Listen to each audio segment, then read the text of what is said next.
7 p.m. on Monday, March 18th, 2019, and this is a regular meeting of the Richfield School Board. In attendance this evening, we have board members Paula Cole, Peter Tensing, Tim Paulus, Christine Malik, and I am Crystal Brackey. Board member John Ashmead is unable to attend this evening, so will not be joining us. We also have Superintendent Unowski at the table, along with Student Board Representative Diego Luis Nicchio, and possibly a second school board representative will join us as the meeting progresses. As we do our work this evening, we will strive to remain focused on our Richfield Public Schools mission statement that we inspire and empower, each individual to learn, grow, and excel as we conduct our meeting. Our first item of business is to approve the agenda before us. Is anyone prepared to move the agenda as presented? I'll move the agenda as presented. I will second. So we have a motion by Ms. Malik and a second by Mr. Tensing. Is there any discussion? All in favor, please say aye. Aye. Aye. Any opposed? The chair votes aye and the agenda is approved. Moving into the information and proposals non-action items section of the agenda, as this is the second meeting of the month, we will begin with time for public comment. And I am thrilled that we do have somebody who has signed up for public comment this evening. So as Babatunde Famado makes his way to the microphone, I will just provide a brief overview on our public comment policy. As outlined in Board Policy 216, we welcome comments from members of the public. We ask that you ensure your comments are consistent with our policy, especially around protecting the privacy rights of individual students and staff members. Members of the public have 3 minutes to speak unless translation is required, in which case 6 minutes are provided. Our board secretary, the wonderful Mary, will indicate when your time is drawing to a close. Thank you in advance for being here tonight to share your thoughts with us. And know that even though we will not be responding in the moment this evening, we will take your comments seriously, and you may receive follow-up from one of us or from a member of the staff after the board meeting. Now, we would love to hear from you. Good evening. Let me just say hi to everybody. Please don't be deceived with my accent. I've been living in Minnesota for 47 years. I'm a retired engineer, a retired school teacher, science, physics, and chemistry, a retired soccer coach for 45 years. I've been living in at least Richfield for almost 20 years. All my 7 children, except one, graduated from here. The other 6 graduated from Kennedy High School. He's a classmate of this gentleman there. He's now representing Richfield High School at Ohio, which is Akron, University of Akron. Very good kid. So that is my last one.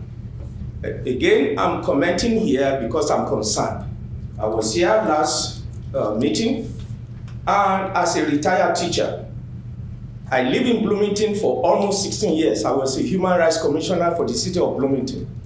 So if I'm talking, I know what I'm talking about. You might look at me as a black man. Yes, I'm a black man from Nigeria. I'm married to a Caucasian with 7 children. 2 of my ex-wife, 6, still live in Bloomington, and I live here. So please, take what I'm saying seriously. When I was in Bloomington, I noticed, and I used to be a friend of the superintendent of Bloomington High School, district. Not a single black teacher. Not a single black teacher out of all my 6 children who went there. All my children had opportunity to go to all these fanciful $35,000, school. I refused. I wanted my kids to go to public school. I taught at Patrick Henry High School for 2 years. I taught at Washburn High School for 6 years. I taught at Higher Ground Academy for 6 years. And then I taught at, there's a school on Rice and Maryland. I think it's Washington Tech. So I know what I'm talking about. I was a school teacher on all those school science. The only black science teacher. It's not easy to find a black teacher in this country. Trust me, in Bloomington, They will spend the money, $800,000, to ask Caucasian teachers to learn how to relate to our black kids. No. I told them, go spend that money, look for black teachers. We can't find one. Guess what? I was a senior engineer with control data. It's not easy. Maybe black people don't want to teach. I don't know. There's no money. My father was a principal in Nigeria. So there's no money in teaching, but we get beaten a lot. So if you ask an average 100 students, black students, they don't want to go teaching because they are the one inflicting things, on some of these teachers. So again, when I was here, I was hearing about the budget. Now I have a paper right there on the floor that says our governor, who was, I still think he was a teacher or whatever, earmarking $8 million to hire minority teachers. And I've talked to my superintendent here, and I've talked to the chairman. Okay. And you go to the south to look for black teachers. Come on, there are black teachers in this state. So if you allow me, give me opportunity, I have a consulting, type of business. I will get you good black teachers. Thank you. Thank you very much for being here and for sharing this with us. We are excited to continue the conversation with you and with many others who care very deeply about this.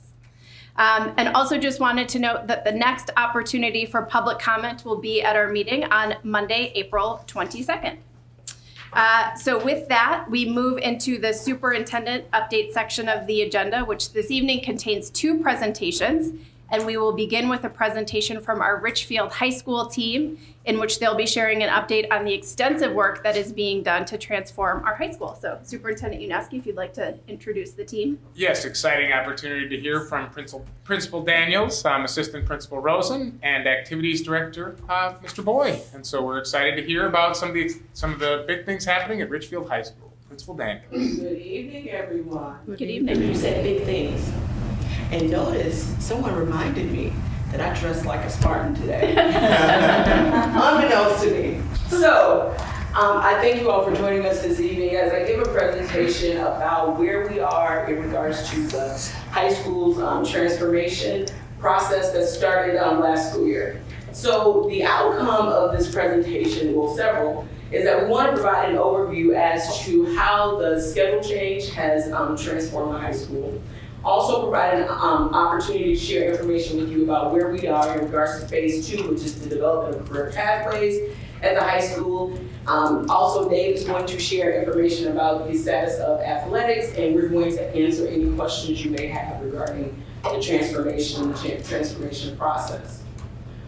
Phase 1, the largest part of transforming the high school had to do a lot with our schedule. We moved from a 6-period day to a 7-period day, and that 7-period day schedule afforded us a lot of opportunities to provide in-school support for our teachers to PLC and collaborate together, to provide more enrichments, to increase achievement through the addition of support courses, to provide equity of access for students to take advanced courses. We also had a goal to retain more students, especially students coming from the 8th grade to the high school. But then once they became students at the high school, retaining them at the high school, and also having more students selecting Richfield High School as their home in regards to going off campus to PSC. So in-school support. Our in-school support courses have grown tremendously. We have moved from offering math support and literacy support to offering support in all of our core classes. These are some of the in-school support courses that we are offering. These courses right here provide an opportunity to meet the needs of many of our students. And I want to point out that our science support courses continue to be very popular and have the most students enrolled in them.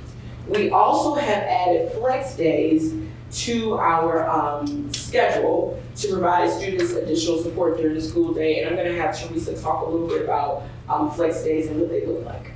So we've added, we have a flex day just prior to both final sections, and then we have added Flex Day that follows parent-teacher conferences, so there's 4 of those as well during the school year. And what happens during Flex Day is that students have 2 choices to pick a classroom that they would like to go. It's their choice. The teachers do recruit students to come to their room as well.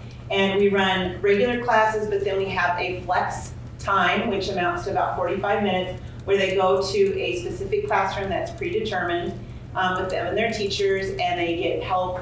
They could get assistance, or they could make up a test, or they could have a study session, they can do group work.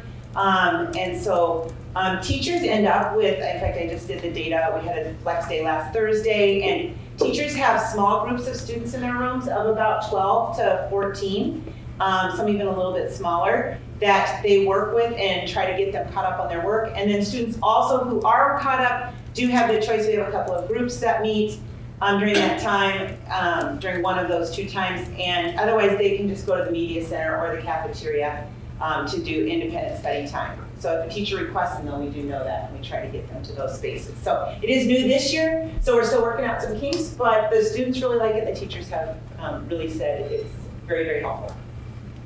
Thank you, Drew. We've also offered the opportunity to provide more enrichment courses for our students. We have seen that the 7th period day has really expanded our students' desire to explore some of our enrichment courses. Technology, fine arts, culinary arts, global languages, we've added FTEs in all of these areas, and these areas have blossomed and bloomed, and they are still holding strong even after our registration numbers for next year. Enrollment in advanced courses has grown as well. I could not find the data for 2015-16 because of our transition from ties to where we are right now. But in 2016-17, we had 772 students in advanced courses. Last year, we really almost doubled that, and this year we're at approximately 1,200 students. We have what we are proud of is that it seems that we've set a new norm in our high school as to students taking advanced courses and challenging themselves. We are exploring as to why there has been some contractions from the 2017-18 year to the 2018-19 year. We have some ideas around that, and we'll talk a little bit more about that when we look at our field data and strategies. Growth in enrollment in advanced courses. We've seen, again, significant growth in our advanced courses. And these courses here, CIS US History, Honors Advanced Algebra, Honors Pre-Calculus, and CP Chemistry are the courses where we've seen the most significant growth in students challenging themselves.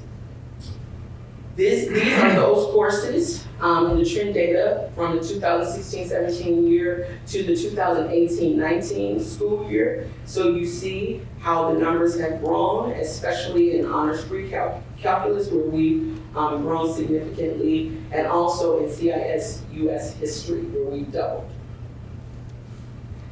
I then want to provide a snapshot for you for what this looks like racially for students. And we still see that our white students, they take up many seats in these courses, but as we travel through the slides, I just want you to notice the trend in which our Hispanic students, the students who make up 40% of our student body, have grown significantly. And it's amazing what just opening the door and providing an invitation will do to get students to take these courses. This is Honors Advanced Algebra, Honors Pre-Calculus, CP Chemistry, and I want to share with you, because this was a dare. This was a very bold move for us to make, to say, you know what, we want to introduce students to rigorous courses in the 9th grade, and so we're going to offer AP Human Geography for all students in the 9th grade. And so I want you all to see a snapshot of where our students' grades were last year and where their grades were this year, first semester. So you see we have more students trending towards A, B, and C versus we did where we were last year. Also in AP Human Geography, I want to point out that we have a new teacher who's teaching in AP Human Geography, and she also teaches the support course and she is very much so a believer in all students challenging themselves in rigorous courses. Here's our fail data. I wanted to be as transparent with you all as possible as to how we are doing at the school around our fails. You see that our 2016-17 school year, we had the least amount of fails. We had 359 fails, and then that number grew to about 600 or so in 2017-18, and it's gone back down to around 500, roughly approximately 500 and something in 2018-19 school year. In looking at this data, in 2016-17, that was the year that I actually met with teachers who had a disproportionate amount of fails. And so we had lower fail rates. And 2017-18 and 2018-19, I pulled away from that because of how staff felt, and this is where we are. But we're gonna talk about another strategy that we're using to address our fail rates at the high school. Our attendance data continues to show a trend of us improving attendance since we have transformed the high school. Our goal is for our attendance to be at 95% every month. Thus far, we've only hit 95% in the month of September, and we also slipped back in our attendance in the month of November by 0.2%. But we're continuing to trend upwards in regards to our attendance ratings. Retention rates. And so I was interested in this data, and I appreciate Kathy, Rumby, and Craig working on this to prepare this for you all today. This was also an outcome. We wanted to, again, retain the students who transitioned from 8 to 9. I do not have that data, but we also wanted to retain the students that actually land in our school. We wanted them to actually graduate from Richfield High School. We have reversed the trend around losing a significant amount of students in the 10th grade, transitioning from 9th to 10th grade. But I am noticing that we are losing students transitioning from 10th to 11th grade. We believe that that is because of our fails, and so we will work to address that area. But this is our retention rate data thus far. Career pathways. The goal of career pathways is again to increase achievement and increase engagement of students. We looked at several factors as to what we would consider in bringing in particular career pathways for our students. We want our students to be interested in these areas, and we definitely wanted them to have a livable wage potential. And we also needed the facilities and partnerships to support this work. So these are the career pathways that we'll be rolling out this fall: culinary arts, auto technology in partnership with HTC, and business and computer science. And in regards to next steps, we need to meet with business partners to plan and build for the future in regards to what they want to see in the programs, because if we are creating these programs, we want them to benefit our partners. And then we need to start building curriculum this summer to support the pathways. Now I'm going to let Teresa talk a little bit about counseling support. One of the things we also did, besides obviously redesigning some of the structures for curriculum and instruction, we also took a look at how are we being supported for our students. And so last spring, we did an in-depth study of our counseling office and did some research with other people, other schools, and came up with a plan to increase some counseling support. So some things, these are just new additions.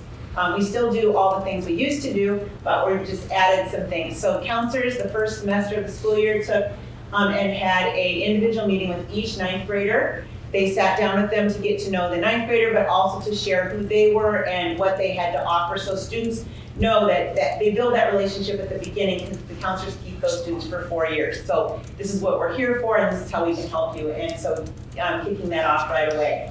So also, our 504 population has gotten larger, and certainly there are some things that we need to do to help those students. And so we built in just some redesign of our counseling office to create some quiet spaces for students with anxiety. We did some education of some of the support service people who are in there who don't always get the same staff development that teachers and professionals do.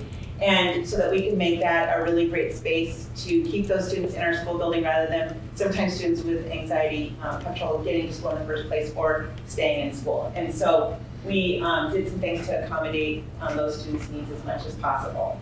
So we have always done counseling seminars, but we used to do them in large group, and now the counselors push into classrooms where they have small groups of students. Sometimes they break them up by alphabet so that they can just have 10 of their own students by alphabet. And so, again, trying to do more personal touch with that.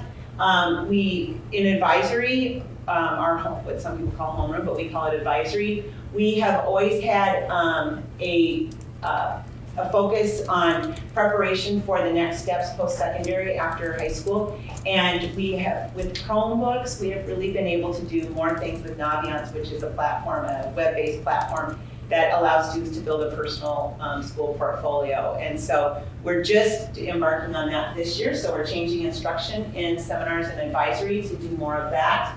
And we actually restructured the way we do advisory so that they are all grouped by alphabet per counselor. So when a teacher is absent from advisory, actually a substitute can't really come in and teach advisory because so much of it has to do with what's happening at the high school, and they have to be able to be in our system for Google Classroom. So actually, guidance counselors go out and substitute teach at all of the advisories, and then they go to the advisory that matches up with their alphabet. Again, it's just one more opportunity for them to continue to build those relationships. So those are, some of those are small things, but we have been seeing this year already an impact in doing those things. So one of the things that happens in the counseling office that I think was a question that was raised that we wanted to address is the school schedule distribution in the fall. We are, as you can see there, Richfield has undistributed schedules. The Wednesday before school starts, the day before our open house, and we distribute them electronically. And then when they come to open house, they can get a paper copy if they would like to. And so I think there was a question about maybe how other schools do that. So we did some research, and these are neighboring school districts, and you will see that most of them do it 1 week before school starts, or about the same time, right around welcome back night, open house night.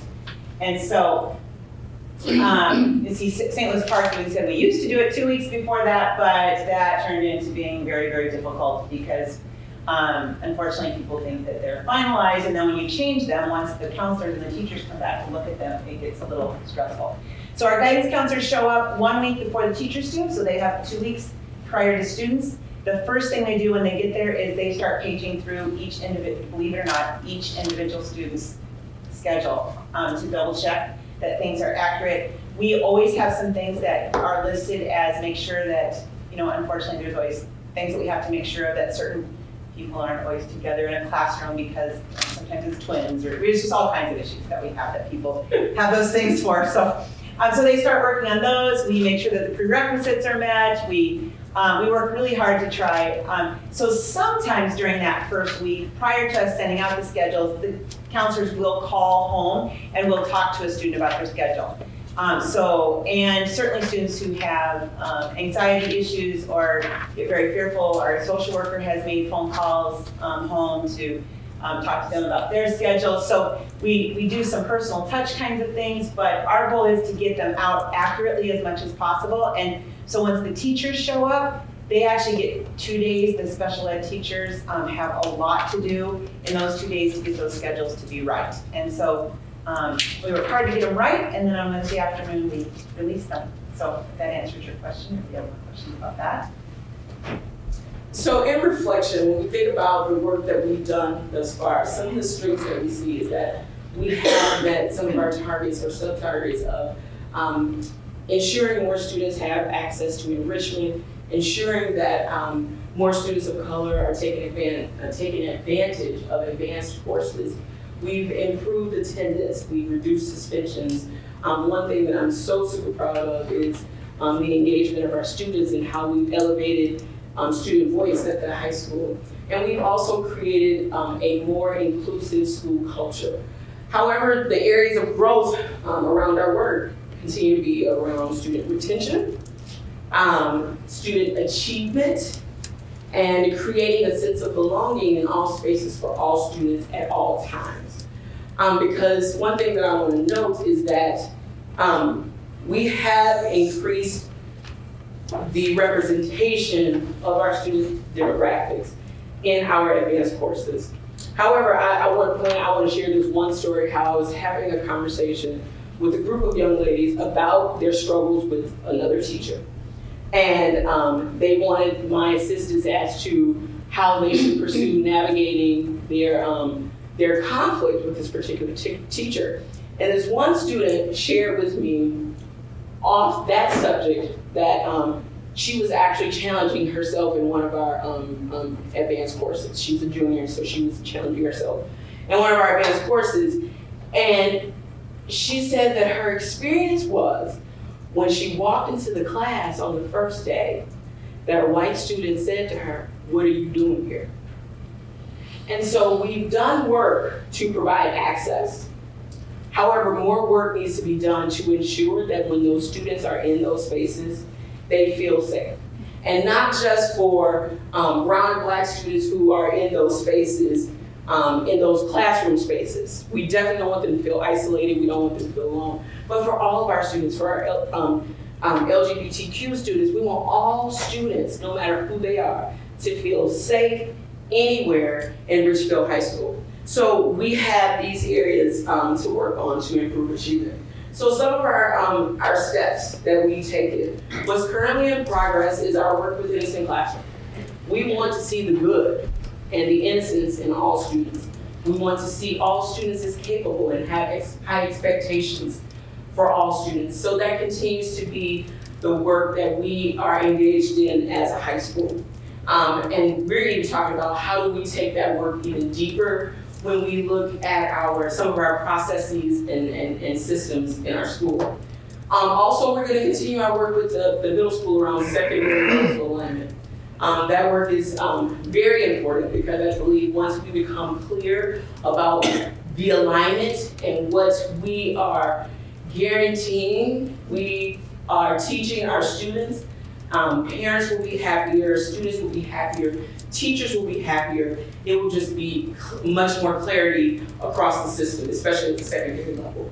We are leveraging our PLCs, and so we have this time during the school day in which teachers get to collaborate and work together. But how are we using that time to be most efficient and most effective in our work?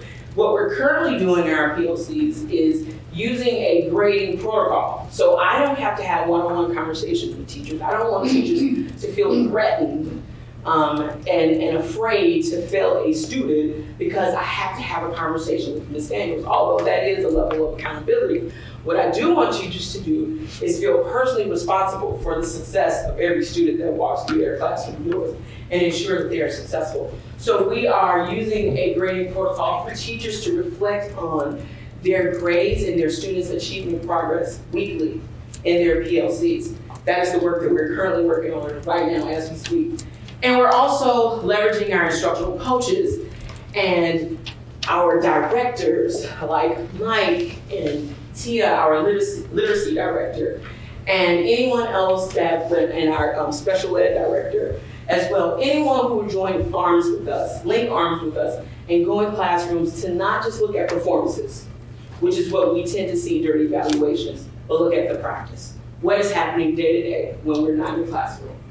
Also, what's on the horizon for us as a high school is that we are interviewing. We're going to start listening sessions, and we're going to do more in-depth interviews, working specifically with our Latino students, because we need to hear from them in regards to what their challenges are to determine what they need. And so members of our instructional leadership team, about 5, they will be conducting these listening sessions before the conclusion of the school year to help us strategize and plan for next year. And we are having conversations because we're looking at grades in our PLCs. Conversations have been bubbling up around grades. Conversations have been bubbling up around grades because of our career pathways and weighting has come up. And so we will be looking at curriculum and grade weighting and just having a more comprehensive conversation about grades next year as well. So that is our work currently and in progress for next year. Now Dan is going to share a little bit about athletics and we will take your questions. Great. I put up our spring athletic participation numbers and know that obviously we are just beginning some of our programs, and so the ones up there still registering. Golf starts this week, tennis starts next week, so obviously kids have a tendency to wait till the last minute to sign up. So take them as they are. But you can see, again, some good news. Baseball is up 47 to 55 in there. Golf boys already, even though they just started already, more than what we had last year. Girls, again, I think we had our 4th since this chart was done. That way, fast pitch is down. Synchronized swimming, about the same. Tennis boys, again, they don't start until next week, so I'm not sure what that number is going to look like. That way, big improvement for boys track, a little bit down in girls track. So, again, some successes, some things that we have to look at. Not sure why those things are up there because it takes a little time to dig in. Boys track, again, it's great news. On the other hand, we know that that's also the sport where we have a tendency of more of those kids to quit. It's a sport where we get a lot of kids to try. You know, we encourage a lot of kids. Our football coaches in particular did a great job of encouraging their athletes that weren't participating in something else to go out for track. And so we've seen some early success. Again, now it's to see if they can stick to it and see how that goes. So, any questions there?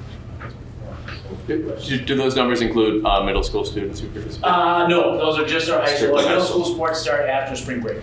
So again, I just don't have any numbers right now that I could reflect. But what I mean is, does that include 9th graders? Oh, I'm sorry. So, you know, so for like in baseball, I know 8th graders are Yep, able to try out for the 9th grade team, fast pitch. Yep. So baseball is considered now an 8-12 sport, and historically it's been 9-12.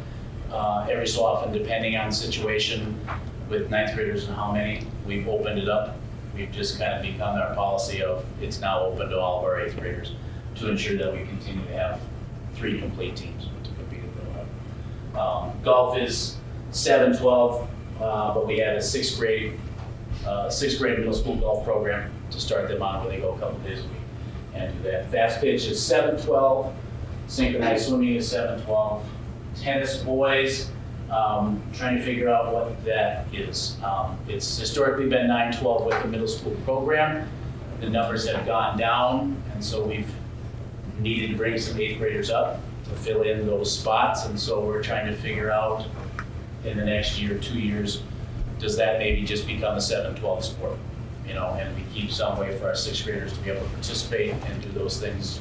So keep our numbers up, but kind of make sure that our high school program stays viable that way. And track is 9-12. We have separate middle school. Thank you.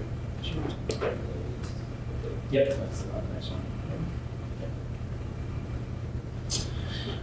And again, in part of the transition, we talked about our schedule went to a later end time, and so one of the concerns is our early releases and what that was going to look like for us. So just some general things about that. Again, cross-country, track, Nordic, golf, alpine, not all of them, but some of them.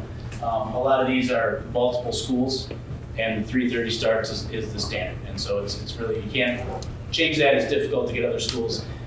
Some of them have issues with light, with facilities getting on. So there continues to be those. We've always had those early releases for those sports. Obviously, we just added the amount of time with that. Baseball, softball, soccer, football, and basketball. A lot of spring and fall sports and basketball in there.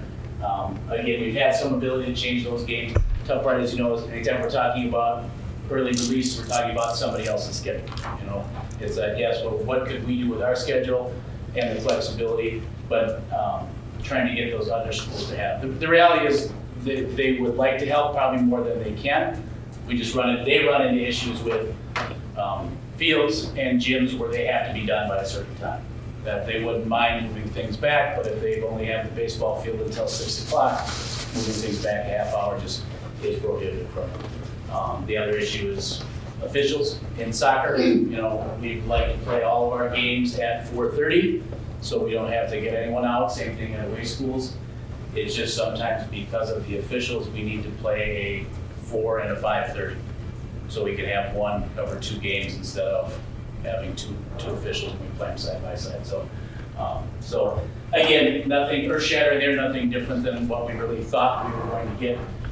And the last one, I guess, is good news because this was honestly one of my biggest concerns is what this looks like for our middle school athletics. Certainly programs that haven't been used to doing early releases. Our middle school competes in the Metro East, which used to be our old conference, Classic Suburban. And so we've continued to stay in there. We compete in that conference. We were one of the only schools that we were the latest end time. And so that was the concern is, what does that look like for other schools? If we're not done and we're not going to early release or don't want to early release, we can't get to some of these schools in a reasonable time. And as with middle school kids, their concern is we don't want them to sit around for an hour waiting for you to get there. And so trying to figure out what that would look like. They've been more than gracious in keeping us up. The reality, what's happened is we play a lot more home games than we do away games because we get done later. That's their transportation time. They get over at the right time. We're able to play. They like having us in the conference, and so they've made that accommodation. Wasn't sure long term if that would become something that they would consider asking us not to be a part of because it's really not our conference. In that way, that those conversations have not happened. They seem very happy with it. It seems to be working for them. And the trend is, as you know, is more schools, including Simley, are looking at going with later end times. And so as more of those schools come along, they're going to match up with us. And so that was, I think, Simley was one of the schools that was concerned the most at the beginning. Once they found out they were going to a later end time, kind of changed their tune on that. So.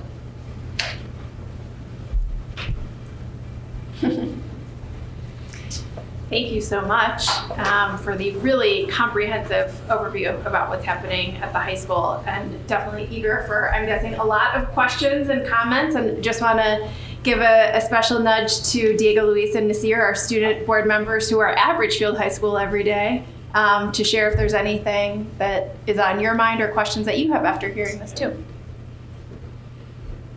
Go ahead. Can you explain to us the transition from Metro West to the Tri-Metro West Conference? Can you give me some context? We're making the move. So we've been in the Metro West in all sports, except for football does district football, but we're making a change there. So all of our sports, we're making the move to the Tri-Metro Conference. So new set of schools, new policies, a lot of similarities in that way. 5 of our programs are going to remain in the Metro West: Alpine, Nordic, gymnastics, synchronized swimming, Boys swimming? and boys swim. Girls is making the transition. Boys is staying in the Metro West. So we've got the majority of our programs are making the move. The programs that aren't in the Tri-Metro are staying in the Metro West. They've allowed us to stay in that way. So everybody will be in a conference next year or a district if it's. So, does that make sense? Yeah. Okay. Can you explain the failures slide a few back? There was a number and then a number in parentheses. Yes. The number of parentheses were the number of student, So the number in the parentheses represents the number of Latino fellows. okay. And that is total fails across. Yes. So one student could represent more than one of the Yes. of the 129 in the top Yes. right. Yes. Okay, thank you.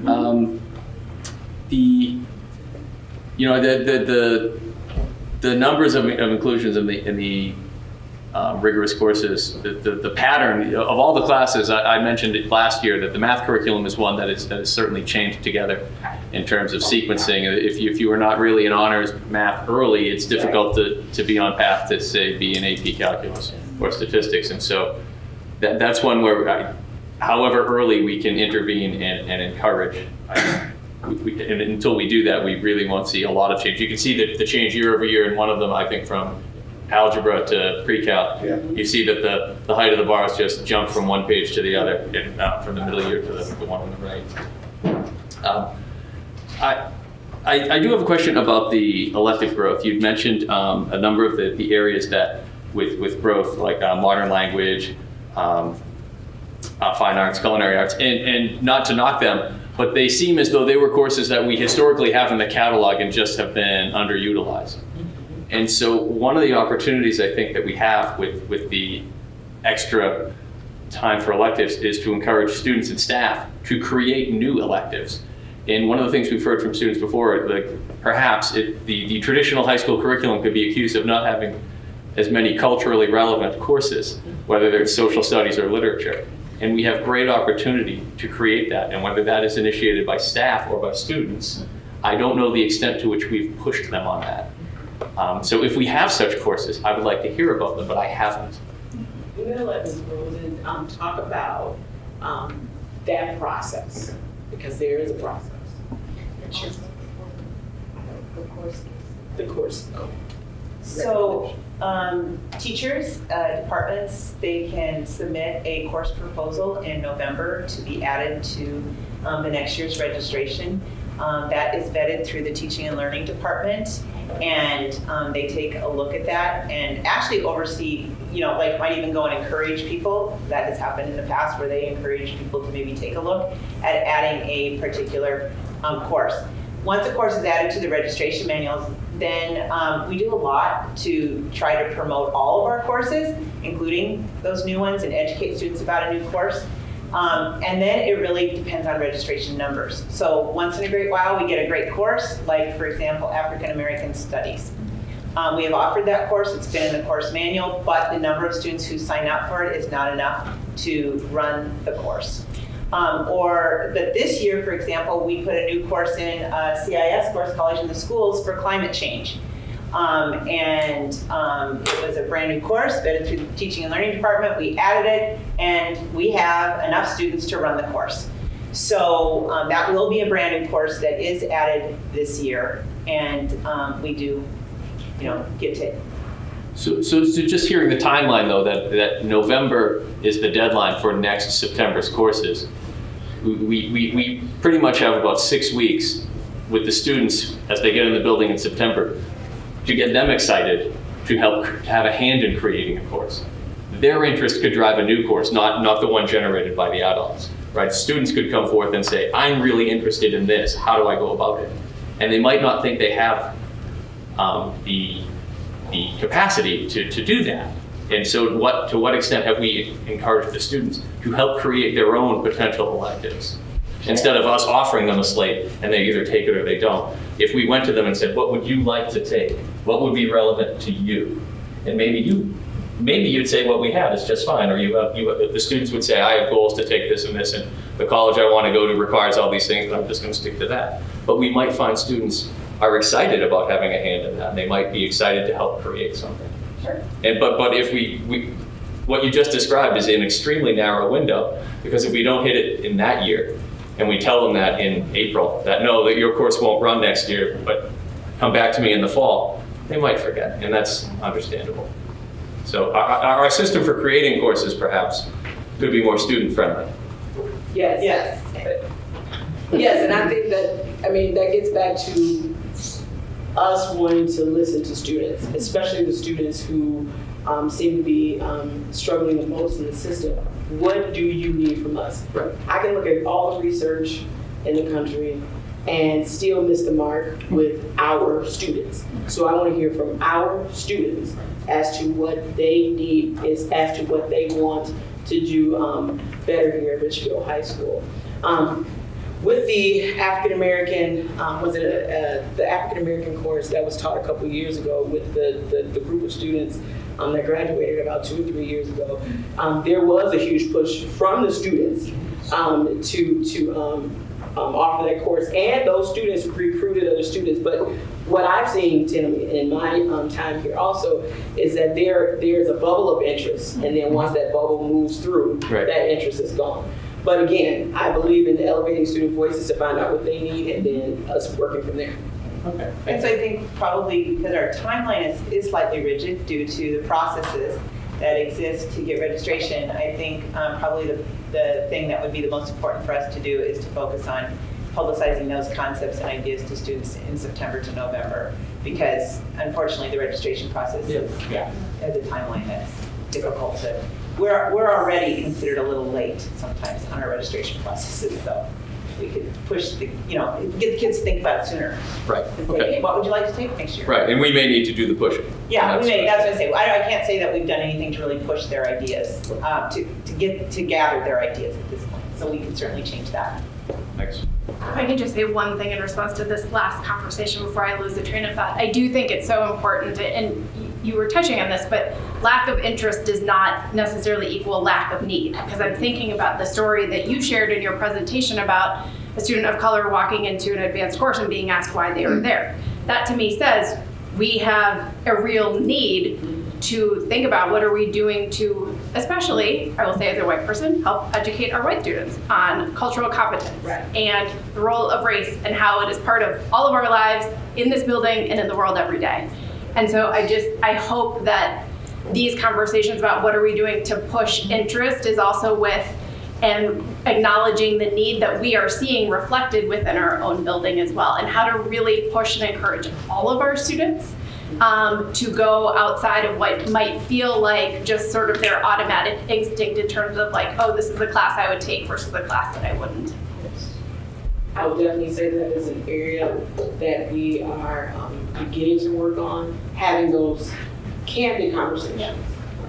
Everyone is not comfortable, and so we are, at the instructional leadership team area, as a group, we are having those conversations and trying to figure out how do we best have those conversations with the rest of our faculty and ensure that they are had in spaces where teachers feel safe enough to even make some mistakes, but still let's get to the core issues and also develop some solutions. So thank you very much for sharing this, like you said, such an in-depth presentation. I'd also like to point out that 4 years ago in the 15-16 school year, when you joined us in this day, you promised that you would be here in 4 years when those freshmen graduated. I just want to recognize that you are still here, and we're very happy that you are still here with us and working with our students. Thank you. Because my daughter was a freshman then, so it's it stood out in my mind. I have a question about the shift to the 7-period day and study halls. So how often is that extra 7th period ending up being a study hall? And this is not as a negative thing. I know some kids need that, and that's fine. But I'm curious about how that works. So I'm sorry because I didn't bring the exact numbers of students in a study hall. So I would tell you that our study hall numbers have grown just a little bit. We did a phase-in process. And so if you remember the number of credits that our current seniors, that ones who are graduating now, they're able to graduate with 43 credits. This will be the last year for that. But, or is it? It's 45. It's 45, sorry. Yeah. It's 45 this year. So they're the first class to have a bump up of that. But the current freshmen have to have 49. So they'll be locked into taking some more classes. And there are always those students who say, I don't need these credits. I don't need to take another class. I would rather have a study hall and maybe take a harder class and have some time off. And so, so we certainly saw a little bit of that happening. That's slowly changing a little bit as they work through the phase-in process, and now they can't afford to take as many study halls. Our greatest issue with study halls right now is the AB seminar issue. Students select a seminar and they don't always have a second seminar to match it up with. So our greatest number in study halls right now are periods 9 and 10, which are our AB schedules. Like first hour, there's a total of 13 kids in study hall, but in 9th hour, it's 50. So, and it's only every other day. You know, like 50 kids have it every other day because it's matching up with a seminar that they couldn't find a class that they really wanted to take or like to take. It's just kind of a product of having a certain number of classes. So, you know, in a day, I don't even want to take a guess as to how many students, because I do know period 1 and 2 and 3 are pretty small, and then it gets to be a little bit larger after that. And then something I had thought about when you brought up the counselors and the scheduling and when all that comes out. One thing I heard from students was that a lot of them didn't even remember what they signed up for, like what they requested. So if we had, I mean, maybe a system of when they sign up, something they have back, like electronically to go back to see what they requested. Yeah, there is actually, in fact, just this afternoon I sat through, sorry, I didn't mean to interrupt. No, that's to okay. answer that part first, this afternoon was the district rep in a special education meeting, and we handed to the parent, this is what your child signed up for this upcoming school year. Does this still fit their needs, and does it meet what the IEP team agrees to? And so it is just a sheet of paper. And so I will take that back to the guidance counselors, and we can certainly ask students to review that one last time before they leave, or actually maybe sooner than that, so Right. I can get the registration numbers right. Right. Because nothing is more frustrating than offering a college in the schools climate class, and then it comes to the fall, and 10 kids say, I don't want that class anymore, and we scheduled 26 in, and now 26 becomes 16. I have to tell you, that frustrates all of us, and that happens to us. So that might be a really good idea, and I know that those sheets exist, so we'll see about pushing Yeah, that and I in would the say- future. It's a great idea. Piece of paper will get lost, but something electronic, like emailed to them Well, so that they they can go have in, access. I think they can go in and see that anytime they want. What they requested. Yes. I don't know if they know that. And send Yeah, so we'll find that out and make sure. For some, paper is better, for others, electronic. There's certainly those students who like the electronic. And then I'm also interested in hearing from you to elaborate a little more on what you talk about with 504 support and being more user friendly. So do you have anything, like specific things that you You know, I guys think did that? It's just educating people who work, we don't, 504 doesn't receive any extra funding, so in special education, we have spaces and paraprofessionals designated to assist students. And so as our 504 population has grown, we need to expand the number of people who can assist students with 504s. And that took some educating of people because we don't have paraprofessionals and those kinds of things designated. So it was some office staff, some student engagement specialists, some secretaries even, security guards, how to approach students that maybe they find in the bathroom who are having issues or those kinds of things, and just really educating them on how to be a support services staff person instead of maybe thinking that they have a job to do to make sure people are where they're supposed to be. So we actually intentionally did more of that, and it actually has created a much nicer, warmer environment. That's all my questions. Thank you. I did have a couple of questions, or maybe just one. You guys have got to a bunch of them already. But so recognizing that the process of creating a schedule has a lot of moving parts and that there's a lot of complexity that's involved with that. And also seeing that, when we sort of compare ourselves to our peers, we're kind of in the ballpark of where other districts are at with what time they're releasing those schedules in the fall. I have perceived that there would be a good for us to do by giving our students more lead time to see what that fall schedule is going to look like and have more of an opportunity prior to the first day of school to work with their counselor or whomever they need to work with to make adjustments to that schedule. What do we think is, out of the process that you outlined, what do we think is sort of non-negotiable and we really can't move versus those things that where we could maybe make some efforts to push that timing back by a few days? We've got, with that Wednesday prior to the first day of school, given the time that we set aside for professional development, we're giving our kids a relatively small window prior to that first day of school to actually get something changed. So just wondering, what do we think would be possible? So, to make them as accurate. And I want to know, Teresa is our scheduler, so that's why I gave the first the scheduling questions, and she manages all these moving parts. So Yes, so the guidance counselors, as I shared with you, come back and review all 400 of their schedules to try and get them to be accurate.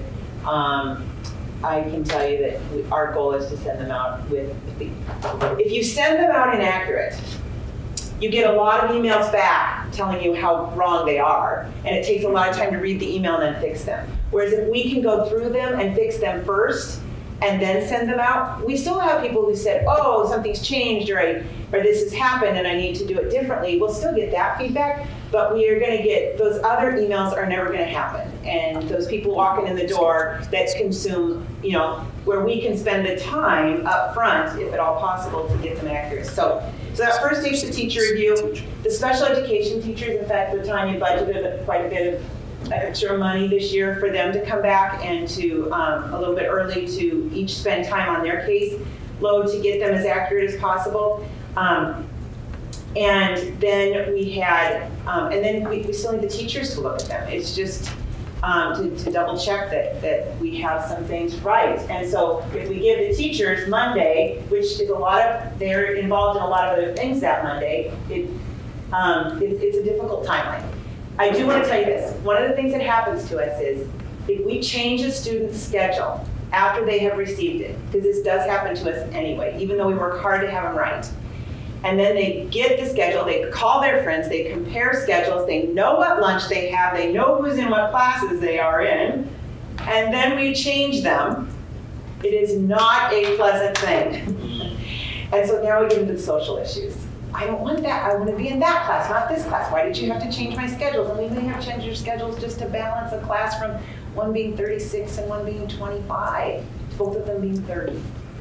And so we are working up to the minute on Wednesday when we let those go live. We have to be done at noon for them to go live at 4. I know the times. I know exactly how hard they're working. They're working late nights. We're all doing it as fast and furiously as we can to just meet Wednesday at noon. And then we still have problems. And then what we do is we get the emails start flowing in Wednesday night, Thursday morning, and that's how we start working on the next ones. One of the things the counselors are going to do this year is at the open house, they're going to have a schedule error table where people can come, not to say I want to change a class because, but I actually have an error in my schedule. And so they're going to actually have designated time and space to do that. And I think another variable that is outside of our control, which makes it difficult for us to talk about this, or I just be clean with this non-negotiable time, is moving staff. And so we have staff that abruptly quit over the summer that we don't even know are looking for jobs, and that upsets the schedule as well. And so those are some pieces that really impact what our students see and what our teachers even actually see when they come back in. So I think that, what we also saw when we looked at that slide is that, if we gave the teachers maybe more lead time, or I don't know, but we are really, my team, they are working up to the moment. Diego, did you want to say something? Oh, okay, I thought you were.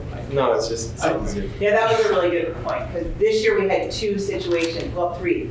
A part-time French teacher, a part-time choir teacher, and the AP bio teacher left us on early August, and that's a licensure issue. We had to completely shuffle the teaching staff in the science department to get that to work, and create a whole different hour which shuffled everybody's schedule. So things like that can be very last minute and out of our control sometimes. So we did the very best we could. I appreciate that. I think though Peter asked what's possible in terms of setting the whole timeline back a few days. Did you? Right. So you've described the challenges, and I appreciate them. That like to have it live on Wednesday at 4, you have to be done by noon, and they're released on Thursday. So what is it about the timing of the folks tasked with assembling the schedule? Could that be set back? That whole thing be set back 2 days, so by the time students see the schedule, they may only have a day or 2 before classes go live to report errors, to request changes, or to find out what has moved, whether it was within or within their control or not, right? So Right, that it could the whole I think that we would need to bring teachers back earlier. all teachers. I think we would need to bring maybe teachers back earlier. Every teacher is asked to look at their, now freshman teachers, it doesn't make as much difference, but anybody who has a prerequisite, like even art teachers have to look to make sure that the kids in their pottery class have had the art foundations class. I mean, there's lots of things like that, so that piece. The guidance counselors did learn that a lot of counselors in other school districts have 6 days, ours have 5, that's one more additional day. Or 10, yeah, 6 to 10, not all, but a few did. So they spend time reviewing them and doing what they can do. Well, they're also enrolling new students at the same time. That's not all they're doing is just looking at schedules. And we have teams within our building, instructional leadership team, operational leadership team. This is a question we can bring back to them. So if we don't give you additional days to look at your schedules, to determine who should be in the classes and who should not be in the classes, who's taking prerequisites and who have not, what is a middle ground for us to determine and gather this information so we can work towards producing schedules earlier? We can take this information back to them, this request back to them, and ask them to give us feedback and for us to share that information with you all. But I just think it's going to take more time up front. Right. I have a question with the prerequisites. Is there not a way online, like in college, that you can register, sign up unless you have met some sort of course prior? Yeah, I should say too, we do have them review the list of who signed up for the courses, obviously in the spring for prerequisites too. So we do some of that. The Synergy system is new, so I have to apologize. I don't know the capabilities of it to that fine tuning. The registrar person may know more about that. So obviously that's in theory great. I'm just sharing with you that we find that that's where errors are made. It's those kinds of things that happen sometimes. So coding errors? I just think that if you haven't taken the class that goes before, you shouldn't be allowed to. You know what I mean? No, that's exactly what we And did I have too. no idea about how data, like that's not my cup of tea, but it's think Yeah. about. Get your husband to work. When they Yeah. sign up, they may be involved in a course that's a prerequisite, but maybe they don't pass it or, so. I want to acknowledge that you all have been up here we're getting close to an hour at this Thank point you. in time with the high school team. I also don't want to cut off additional comments and questions that people feel strongly about, but wanted to sort of see if there are those things that still need to be asked or said at this time before we let you go. And I truly don't Thank you. mean to cut it off. I just wanted to I'm good. You keep this looking end at of the me. table. No, I'm trying. I'm trying She's to make looking at eye all of you. contact. I will just make one Okay. really quick clarification to make sure that I'm hearing correctly. What I think I heard as a conclusion of the conversation about timing of schedule release is that what you would need would be more resources. Yeah, that we're not Time. going to be asking people to work 24 hours a day. That Yep. you would need more resources. Sounds like the resource of time would be. Yeah, Yeah. right. And time is Which costs money. essentially a resource. And again, we can't control if the teacher leaves at the lab. Sure. Biology, really. Understanding that Upset there's the always outcome, going that's to be not a- the unforeseen. Well, with that, Principal Daniels and team, I want to thank you for all of this information and time, and also just acknowledge, I feel like you all come before us more than any other school, in part because of this transformation work that you are in the midst of. And when you do, I think you get many more questions than most of our other school presentations do as well. So I think it's important for us to acknowledge that we are grateful for you and for the work that you are doing, and very much appreciate you being here with us tonight. Thank you.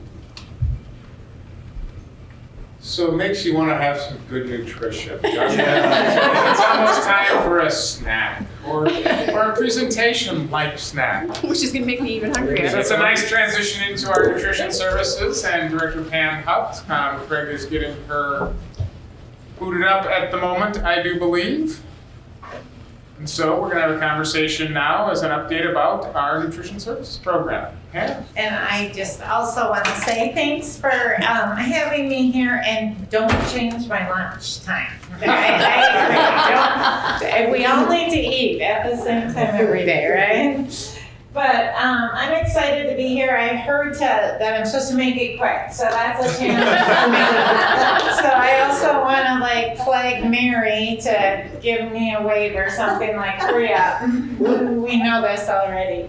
But it's been an exciting year, and just really quick, our mission again is to provide a wide variety of food choices for all of our students to support them in achieving their top performance in our schools. So at every level, that's our mission, and our key strategies have not changed either as how we're going to do that, by just every meal service providing excellent service. Just a recap of the 17-18 school year. We serve universal free breakfast and 354,000 and a few. We've had a lot of efforts around breakfast, and we still have more work to do around breakfast, but continuous improvement has been our mantra, and it will continue to be. And I just also want to thank LaTanya and Teresa, Dave, and Carrie for their tremendous support of just making the connection between academic success and proper nutrition with all of our efforts at breakfast and lunch. So the lunches served last year were 487,874. The FFBP is the USDA Fresh Fruit and Vegetable Program grant. It's a grant-funded program. In 17 and 18, Centennial was our only school that actually was allocated funding for the FFBP program. In previous years, we were fortunate enough to have all 4 of our elementary schools. And then this current school year, as you can see, if you drop below, we do have Centennial and RDLS both on the program again this year, so that's good. I'm in the process of applying for all 4 of our schools for next year. However, and I always think the glass is half full, but the funding is estimated not to increase, and it might decrease at the federal level. So we all have to hope that there's a change there.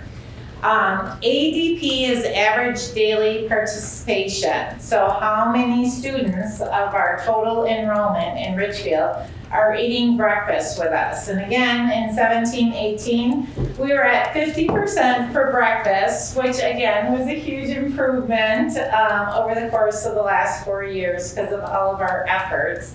And it was an improvement also over the previous school year. Our average daily participation in lunch also improved, largely because of the high school and the middle school efforts. And again, with the high school and the 3-period lunch that's part of the 7-period day was huge in that increase. Our free and reduced percentage as a total district last school year, 64.9%. And then the school year 18-19, the current school year we're in, which has been the crazy weather year with the 4 snow days. So we obviously lost some revenue there when we all couldn't leave our homes. We all had to stay trapped, hibernating for those 4 days.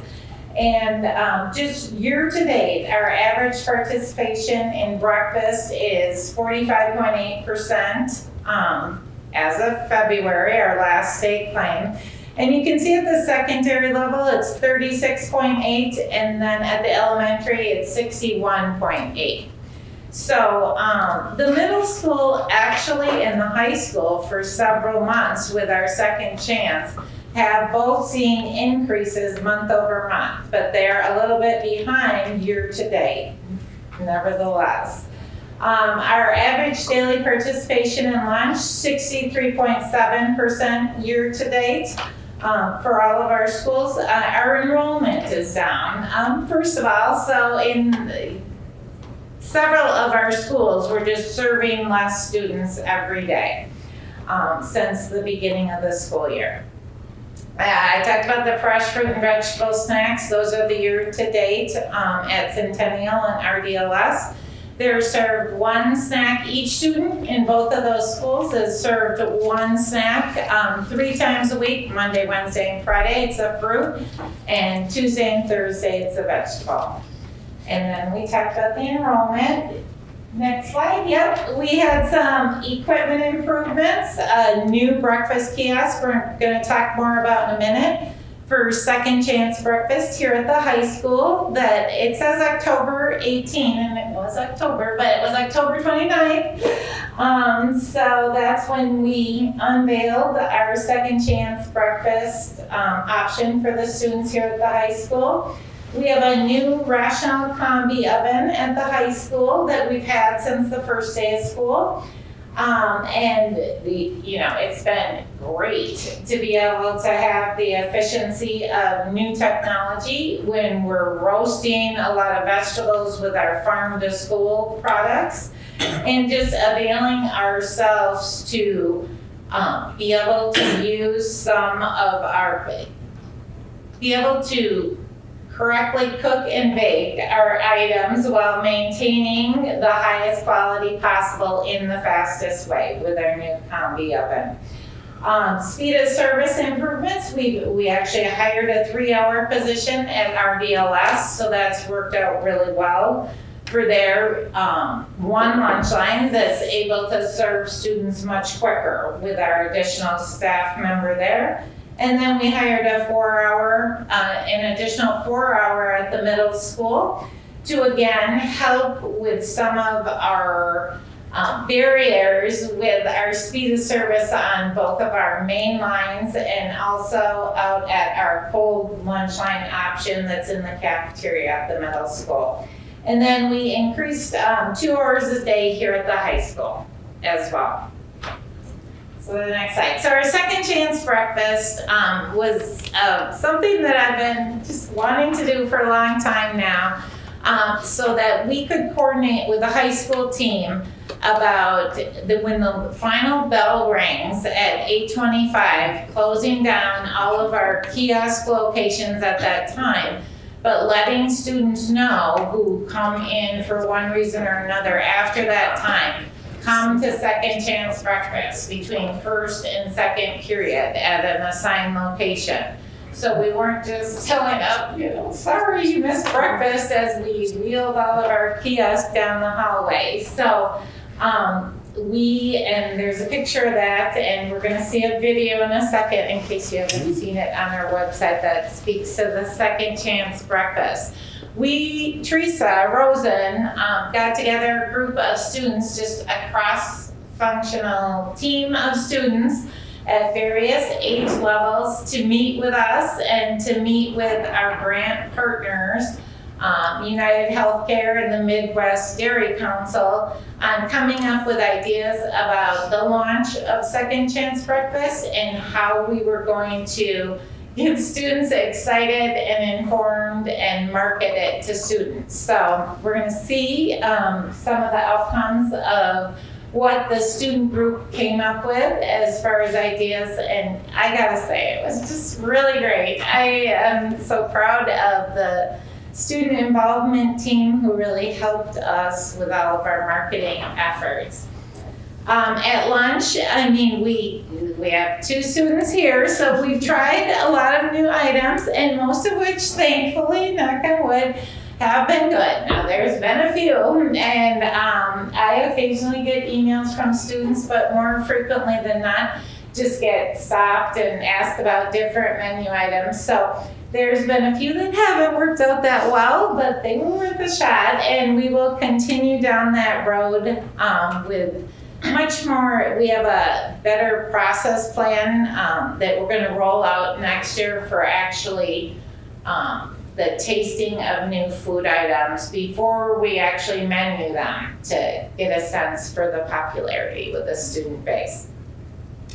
And then we have a great another farm to school partnership with a co-op that's really University of Minnesota Extension. It's on the campus of the U of M. That gets together a number of small local farmers and gets all of the products from them and then distributes them for them and sometimes processes them out to school districts in the metro area. And for us, it's been a great partnership. And the other thing, they come every other week since the beginning of the school year, and they're still continuing to come.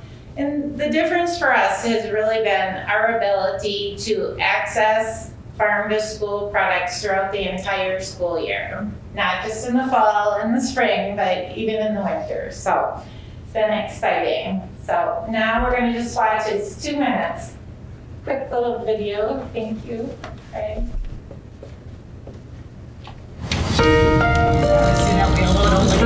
When they first had it up, everybody was like, what? Like, what is this? So it's a chance in the middle of first and second period during passing time to get breakfast again. It's exactly what it sounds like, second chance breakfast. Second Chance Breakfast is an opportunity to bring breakfast to our students and make sure that if students don't get breakfast at home, we give them every opportunity to have it at school. Good morning! There's a lot of people that miss their breakfast. They come late or they don't have time. Like me, I have to take the city bus. I have to wake up extra early. I'm grumpy if I don't have breakfast in the morning. I feel so tired when I just don't have anything in the morning. Like when they say breakfast is the most important meal of the day, they mean it.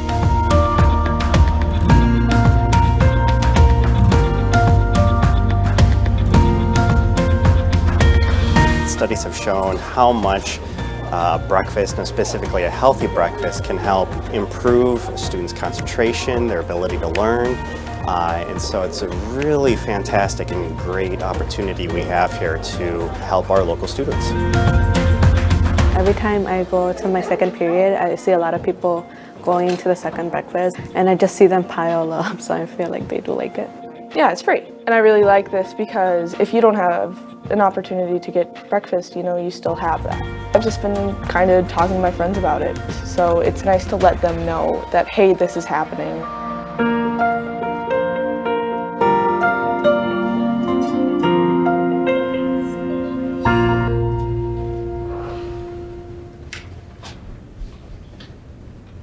So just a few pictures from our event, the grant check presentation to Dr. Milski for $10,000 that covered the cost of the cart for us to have. That we actually use it at breakfast before the bell rings as well. So dual purpose. And then Missy, our kitchen manager at the high school, again, greeting the students on the day of the unveiling of Second Chance Breakfast. And then the picture of fruit and yogurt, a new recipe, parfait, and my team member Sue wants y'all to know it has 9 ingredients. And so it's it's time consuming, but it's delicious and it's a great new offering. So. And then the students came up with the idea of memes and had to explain to me what they meant before we could get going. But again, the captain of the football team is showing in the one on the bottom. Did somebody say breakfast? And there was 5 of these for every day the week before the unveiling of the Second Chance Breakfast card. Obviously, Miss Rosen dressed up as an elf. She was a good sport. And then our kitchen manager, Missy, who knew that the Spartan costume, you had to be like a tiny, petite person to fit into. So Missy fit the bill, so she got to be the Spartan. This was another one of the events that if you haven't attended, please mark it on your calendar and do, because STEM Elementary just does such a great job with the Veterans Day celebration at their school. And we support that by doing all the catering for the veterans and the families and the students after the program. So these are pictures of just STEM Veterans Day. We can keep rolling. And then one of our goals in nutrition this year was just to really try to get the word out with social media, much more so, about the things that we're doing. Through our digital signage, through using the consultants who work with our district on social media for the district webpage. And these are some of the pictures. Mr. Finke, during the apple crunch at the middle school, at one time during October, when apples are so great here in Minnesota, we had 14 different varieties of apples for the students to pick from. So, it's a lot, and it's so great to be able to have the offerings. A lot of the local vegetables that are coming in from the Good Acre, are being roasted off, as you can see, and sweet corn from Minnesota, and our farm to school, Ferndale Farms Turkey Burger, which is also super great, and they are located in Cannon Falls. So through our social media, we've been able to get much more coverage of the things that we are doing. National School Breakfast Week, a great time to celebrate again the importance of breakfast. Again, Missy here at the high school and her team, she's wanted to do this for a long time, but we did it this year, so we did get it done. Had banana split yogurt parfaits. And the kids were like, what is that? We have a testament to that. Diego Luis is That saying is really good. That was a really good choice. Right? So I'm not lying. It was Missy's idea, and I was skeptical. I was like, oh my gosh, how are we going to get this done? But it was fun. And we had a number of other products. We partnered with General Mills to launch some of their new products for National School Breakfast Week. And it turned out to be a fun week. We had Princess K of Milky Way at STEM school reading a book on the importance of dairy. And I have to say, when I was standing there with her, it was just the best thing because she had the crown and the sash, and little kids would come up to her and say, "Are you a real princess?" Of course. All morning long. And she would say, "Yes, I am." So all day long I was telling my staff, I want to be a princess. I'm not. So this is some of our new menu item samples. Again, with we had a spinach and mozzarella croissant baked sandwich that you actually dip in marinara sauce. And so we're sampling that item before it's actually on the menu at all grade levels. So anyway, on to another topic, the negative valence lunch count procedures. Again, since we started this, our goal was continuous improvement as a larger team, and thankfully, that's exactly what has transpired financially. So this year, knock on wood, it's like at its lowest ever since I've been here. It's $6,705 for all accounts, minus $15 and above. And it's a team improvement over just last year of $3,000 of just making sure that everyone is aware of what the procedure is, all the students, all the families, and that we're reaching out in any way possible through our school partners and our nutrition office to help families that need any kind of assistance from us with filling out an application or any other questions related to that we can assist with. The Sunshine Fund that also people can donate to at any time. There's a link on our website. So any community member, whether you have a student in school or not. So far, year to date is $655 has come in. And again, we work with the broader school community and social workers and our outreach workers to just pay off the negative lunch counts of families that they know of that really need that assistance. And the high school team was recognized here from the students and parents just for all of the efforts that they've made for the students with all of the food choices. So there they all are, and they do a great job every day. And then looking ahead to next year, we couldn't be more excited for the full cafeteria at RDLS and the addition of a walk-in refrigerator and freezer. That's just going to be such a great needed improvement in so many ways. So we're so excited for that. The remodeled commons area of the high school and the moving of our dish area much more in line with our kitchen for the efficiency for our team to be able to focus more on just serving the students and, you know, quick spaces to travel if they do need to restock, refill, or anything. So very excited about that. New menu items and our taste testing, we're going to continue with all that. Our nutrition office right now is currently in the high school kitchen, which has always bothered me because it makes people think like, I shouldn't be in here and I made a wrong turn. And so we're going to have a door right off the main hallway, which is much more friendly for anybody that needs to visit us or wants to visit us. Hopefully you all will, if we can assist you in any way. So we're excited about that as well.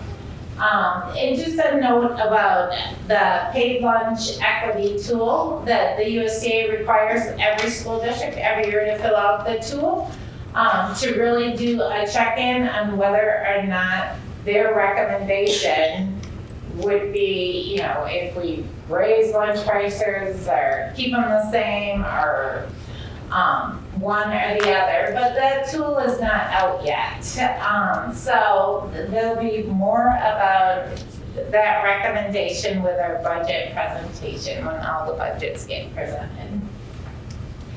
And then just some more cute kid pictures. And then if you ever want a vacation idea, that's actually Upper Michigan. Pictured rocks. So that's it. So just quickly, as you can tell, Pam is very passionate about the work of the nutrition program, and it's been exciting to see that energy transfer across the whole organization, where you have a program and staff that are really focused not just on how do we serve and how do we supply what we have to, but how do we serve and supply what is best for our kids and what will hopefully entice them for more active nutrition programming and developing new options and new choices. And so that leadership doesn't happen just without effort. It also doesn't happen without resources. And so Pam and her team have been very active, as you saw, getting grants, getting ways to help support this so that the program is able to be sustainable in that programming and kind of moving forward that way as well. So it's exciting to be a part of that team, and if there are questions, we certainly have a chance to respond to those. Meal lunch prices will be coming back later on this year once that tool is there. We do have restrictions on have to apply for waivers because if we aren't charging the minimum, our goal is always to provide it as efficiently as possible for the students, but as part of the USDA guidelines, we have to provide a certain piece so that the free and reduced program isn't supporting the entire student population as part of that program. Questions or comments? And again, just echo the thanks for all that you and your team do. The enthusiasm and just the creativity that is still centered on, you know, helping our students be their best and focused on their well-being comes through very clearly every time you come and share information with us.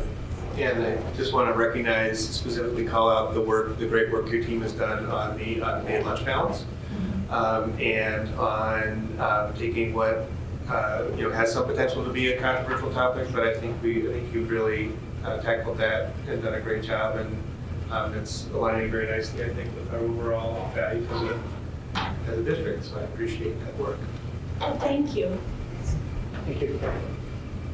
Thanks. Thank you. Okay.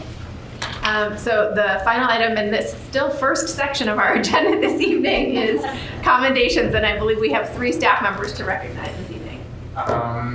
Yes, absolutely. It's exciting because I think as we are getting it out there and sending communications out about our accommodations, I think momentum is picking up and people are getting excited to share some words about their colleagues. And so parent Katie Elling sends us to this about Sarah Holm, who is a social studies teacher in the 7th grade at the middle school.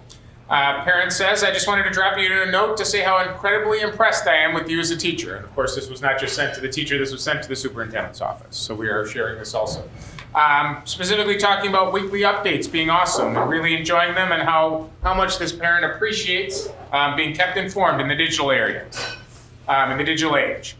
Also, really appreciate using FaceTime with a sick student. And then also the connection that the student found ordering a trunk from a museum to keep the students engaged. So the parent says, kudos to you, Sarah Holm. You are a fantastic teacher. So we congratulate Sarah Holm for making all of us proud. Similarly, in the business office, we heard commendations for Amanda Conair and Patty Bruner sent to us from Julie Hayek, the RHS secretary. She actually came up to the district office with a bit of an emergency related to the Chicago field trip the science department and Diego Luis and some of the others were on. They were leaving at 3:30 and found that they needed a check to pay for the hotel. And coming up to the office at 3:30, found Amanda and Patty, and they worked together to make sure that this got covered and got paid in an expedited fashion. So that our students were able to experience Chicago, the Fermi Labs, and have an excellent field trip. You probably never even knew that there was a potential emergency. I didn't know. They didn't tell us anything. And he was none the wiser until That's right. today. Just had an excellent field trip, as Diego Luis told me. So congratulations and thank you out to Amanda and Patty from the finance department. Wonderful. The next item is approval of the consent agenda, which contains routine business items. Is there a motion to approve the consent agenda as presented? So moved. I'll second. So we have a motion by Mr. Paulus and a second by Ms. Malik. Any discussion? All in favor, please say aye. Aye. Any opposed? The chair votes aye and the consent agenda is approved. We have just one item of old business before us this evening, which is potential action on the changes proposed to Board Policy 979, Community Use of School Facilities and Grounds, which we have had extensive conversation about. And before I turn it over to Superintendent Yanowski, who is so eager, I can just tell, I just wanted, and I know I speak for everybody on the board when I say to appreciate the many community members and organizations, including Athletic Director Boy, who is no longer with us, but who dedicated time and a lot of energy to helping craft the revised policy that is before us this evening. Yes, it's been an ongoing endeavor of the activities department, the extracurricular advisory, and it's gone through multiple iterations. Just as a reminder, we had a second to last, hopefully, knock on wood, read about a month ago, a couple questions from board members. A couple of changes after bringing this back to the athletic and extracurricular advisory based on some of the questions of the board and some of the things that we looked at. There was a question around the clarity of Category 2 groups and whether or not an employee was required to be on duty or not. And generally, an employee will be on duty when hosting public events on the weekend. However, if it is practice, they would not necessarily need that. So it's in relation to whether or not public was required. Similarly, it was examined about the price for grass fields, and it was found that that was the only category where we had no benefit for being a Category 1 or 2 group. And so the price for Category 2 groups was reduced from $25 an hour, which is at now groups 3 through 5, down to $20 per hour, which would make a small adjustment, but show that appreciation that we do for other category groups. Looking at it overall, just as a reminder, this was a facilities use policy with a facility use guideline and grounds guideline. Those have been integrated over the course of this time into one. There's been a lot of conversation around the categories, even going up until today, trying to figure out what certain categories would make it into Category 1, 2, and 3. There was a conversation about possible wording changes until I reflected on Category 2, noting Comment C, which is youth athletic organizations as recommended by athletic director and approved by the superintendent, which means that we can grandfather athletic groups in if they have been part of Category 2 over a period of time.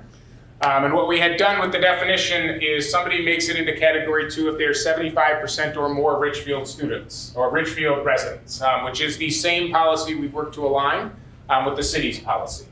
And so recommending keeping that as it sits to stay in line with the city policy. As we continue, you see the charges and fees, so this is something that does get revisited on a relatively regular basis, even though we're joking about hopefully getting this done for quite a while. We'll obviously continue on and take a look at this on an ongoing basis.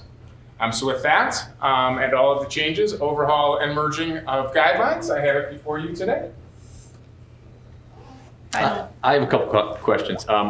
One is, I believe we had intended for these to not affect like the spring sports or the summer sports and mainly the fall ones. Do we have within here a, effective whatever date? Because if we pass this tonight without such language, theoretically, anyone who rents a facility would be subject to these rules and charges, not if they have not already made a reservation. Well, we have generally, so what we do with sports and with policies is we go for full implementation in the fall, following and do the best that we can to implement them as they are. And so we will not adjust people's fees now. One of the reasons we had this before you, and we've been pushing this pretty aggressively throughout the spring, is our extracurricular advisory shared with us that they are setting budgets for next year at this time. And so they set fees, and so if we change fees in the fall, this should take care of that. Another comment is actually centered around if someone's hosting a weekend event or an event for the public and an employee needs to be hired for that. What sort of instructions or expectations should the group have for the employee? Does that employee exist to, for example, if it was a custodian, how ready and available should that custodian be to support the event? Or is it reasonable for the custodian to find other things to do while in the building? So generally, as part of the permitting process, there are specific things like cages to be unlocked or lights to be on or things to be set up. Those are part of the permitting process. If we're talking about additional expectations, that's something we'd have to figure out in terms of procedures that may or may not be governed by the policy. But something. Okay, so the reason I bring it up for specifically an instance like that, some group had been tasked with hiring someone for an event like this, and they found it frustrating that they were required to pay for a custodian to be present. However, they could not find the custodian when necessary, when, for example, a spill or and they didn't have access to what they needed in terms of cleanup and things like that. So that's, I'm sure, a communication thing that could be smoothed out. Right. One of the things we have learned in our extracurricular advisory is that we don't necessarily, while there is a contact information shared on the permit, there isn't a readily accessed pager or things available when we get into those. And just with that, with larger uses like when there's tournaments or when there's or events in the auditorium, that's when a site manager generally is added to that to provide more of that customer service and communication into it. I think that's all I have. We had spoken earlier about the 75%, and I know at least one of the youth organizations that is not 75% resident, and so if we are confident that there's no change to someone's status as of this point, that's fine. But it is theoretically possible that organization, I don't know, for whatever reason, is would they have to worry that they would be pushed out, or is being a category two forever? Or is it subject to annual review or So I think what we have is, as permits come, if we are evaluating somebody's category status, that is reviewed by athletic director or activities director and then recommended to the superintendent. Okay. All right. Before we go on, I just want to acknowledge I'm on a board for at least one of the youth organizations or community organizations that might be a renter. So just want to make that clear. Some of my questions are informed by those experiences. I just had a question on the fee schedule, and make sure I'm understanding correctly. So the policy itself would be, as part of our sort of usual review cycle, may not be reviewed for another 5 years. Would there be possibility of reviewing the fee schedule sooner than that? So we can review any policy at any point. We've actually done that at times. There are things that come up on a yearly basis. I think what we would do is, as we examine the fees, if there are things that are pertinent or come up, you'll see one of those later tonight, a guideline that's based on a change of law. If we find that our fees are inaccurate or something we need to review, we could do that even at the next month's meeting at any point. Got it. So it sounds like we'll sort of keep our situational awareness in the athletic office, and if there's a need, then they'll bring it forward. Then we will bring this back much faster than 5 years, yes. I do think it could be helpful to that point to just make sure that we proactively sort of say a year from now, it probably would be good to come back and just have a conversation about implementation and what we have learned, knowing that it will come back sooner if there are more urgent issues that arise. But I think with some of these bigger changes that we have made, like the lunch balance, for example, making sure that we're sort of checking in on that on an annual basis as we at least are initially getting information. I would just like to recognize the extracurricular advisory committee.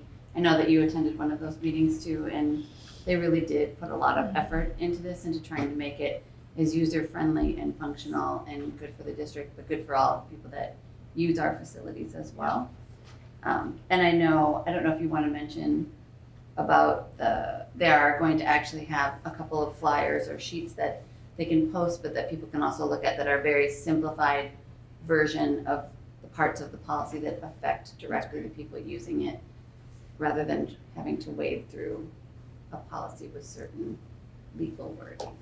So one of the things we have learned in the process of doing this policy is that multiple other districts have, we'll call them glossy, attractive flyers that are informational. They advertise, and they also talk about what is the process and expectations for renting and using space. And so they're things that we will then develop, Mr. Boy, in partnership with our communications team member, to make sure that we have those for the future as we move ahead.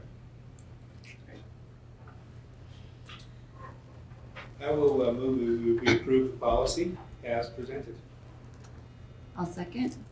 Wonderful. We have a motion by Mr. Tensing and a second by Ms. Malik to approve revisions to Board Policy 979. Any discussion? All in favor, please say aye. Aye. Any opposed? The chair votes aye, and the policy is approved. Congratulations, everyone. So we have a significant number of new business items before us this evening for the first time, and Craig Holge, our district's chief administrative officer, I anticipate is going to be at the microphone for the duration. He's Holge Day from School Board, exactly. Introducing these items and answering questions that we may have, and we are starting with 3 items related to our facilities project. So, Craig. Correct. And first of all, the first item is to request prior authorization for change orders. As we're moving into our construction season at each one of our buildings, it's undoubtable that changes will occur. We talked about at the last Project Oversight Committee, and Member Ashmead was there, a recommendation to have individual change events that are no more than $25,000 would have prior authorization from the board for the administration to enter into agreements to have those things fulfilled. Obviously, the challenge is if you have things that need to be taken care of on the fly, as far as changes in that, they require more immediacy than waiting 2 weeks or maybe for those months that we only have one board meeting, that one-time board meeting to make those changes. And so this really kind of does set up that opportunity for us to be efficient with our time and resources. We will continue to work with ICS and WOL to make sure that we are not moving forward on projects that are outside of the program scope. So if it changes programs or things like that, those are things that we would be bringing to the board, as well as if it's over $25,000. We would be seeking additional input from the board at that point. But those items that are the incidental events we're requesting that prior authorization from the board to be able to enter into those agreements. What would the expectation be on reporting of these sorts of events as they come forward? So ultimately, the full contract would then come back to the board as one of those with those change orders included in it. So it's just a matter of we don't have to wait for board action for those changes to occur, knowing that as long as it's within that time frame. So I'm understanding correctly that what we would be authorizing this evening is the ability to make the change order, basically administrative authorization delegated to make that change order in time, and then our expectation would be at the following next board meeting. It would still come back at one of the future board meetings. We would have. It may not be the most immediate next board meeting, but ultimately any of those financial contractual changes would come back to the board, so you would have the list of all of the changes that occurred in those individual events, because that's what then we need to have documented, that the board actually authorized those individually through that process. Usually you'll find a number of different events on that change order in that scope. So we might have one change order that has 10 different events on it that would come back for approval to the board in those actions. And then that would be presented in the context of the budget of the overall project. Okay. Thank you. Any other questions?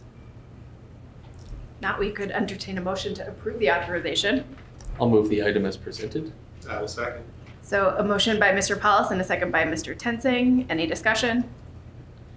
All in favor, please say aye. Aye. Any opposed? The chair votes aye and the authorization is granted. So next is another request for an authorization. We've tried to categorize these when they're facilities projects, have them all lumped into that category as well. So this is requesting authorization for the administration to enter into an agreement for commissioning services with ICS Consulting for commissioning work to be completed as part of the Richfield High School, Richfield STEM School, and Richfield Dual Language School facilities project. These are professional services, but we did conduct an RFP for those pieces.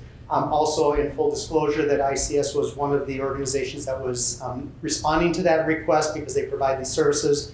All of these were submitted directly to me without ICS's involvement except in their own RFP process to make sure that we had an appropriate barrier there between the information that was coming in from the different providers.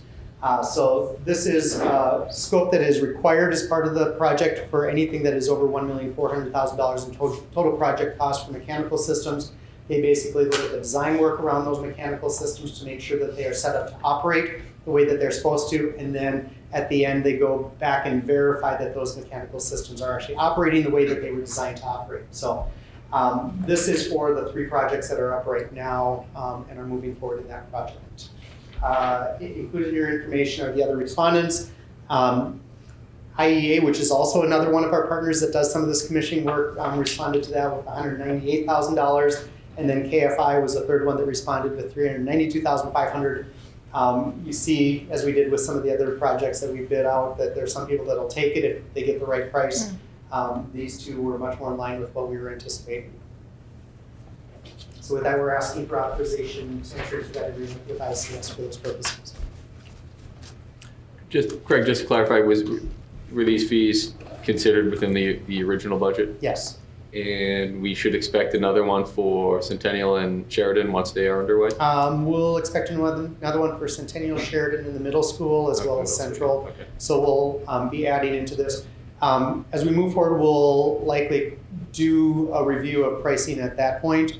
But when we have partners, then we may see that it's easier just to transition with those same professional service providers for those different projects as well. But we will make sure that the fee schedules stay within range and with the competitive market at that point. Thanks. So we could entertain a motion to approve this authorization.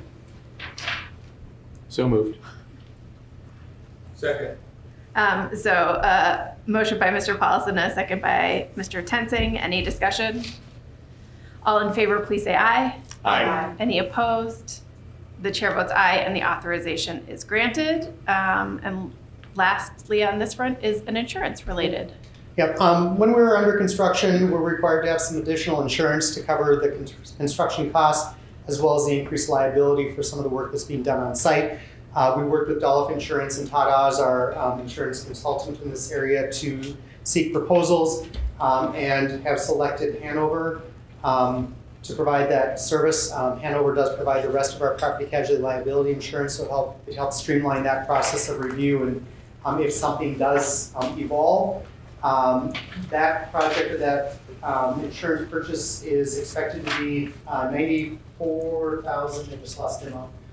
$94,307. It's a combination of the total term premium of $93,373, as well as a terrorism term premium that's added to that for another $934. There were 5 proposals that were sought. A number of them didn't choose to respond. One of them did choose to respond. Chubb responded to that with a lower cost, but it was only guaranteed for 1 year versus the scope of the whole project.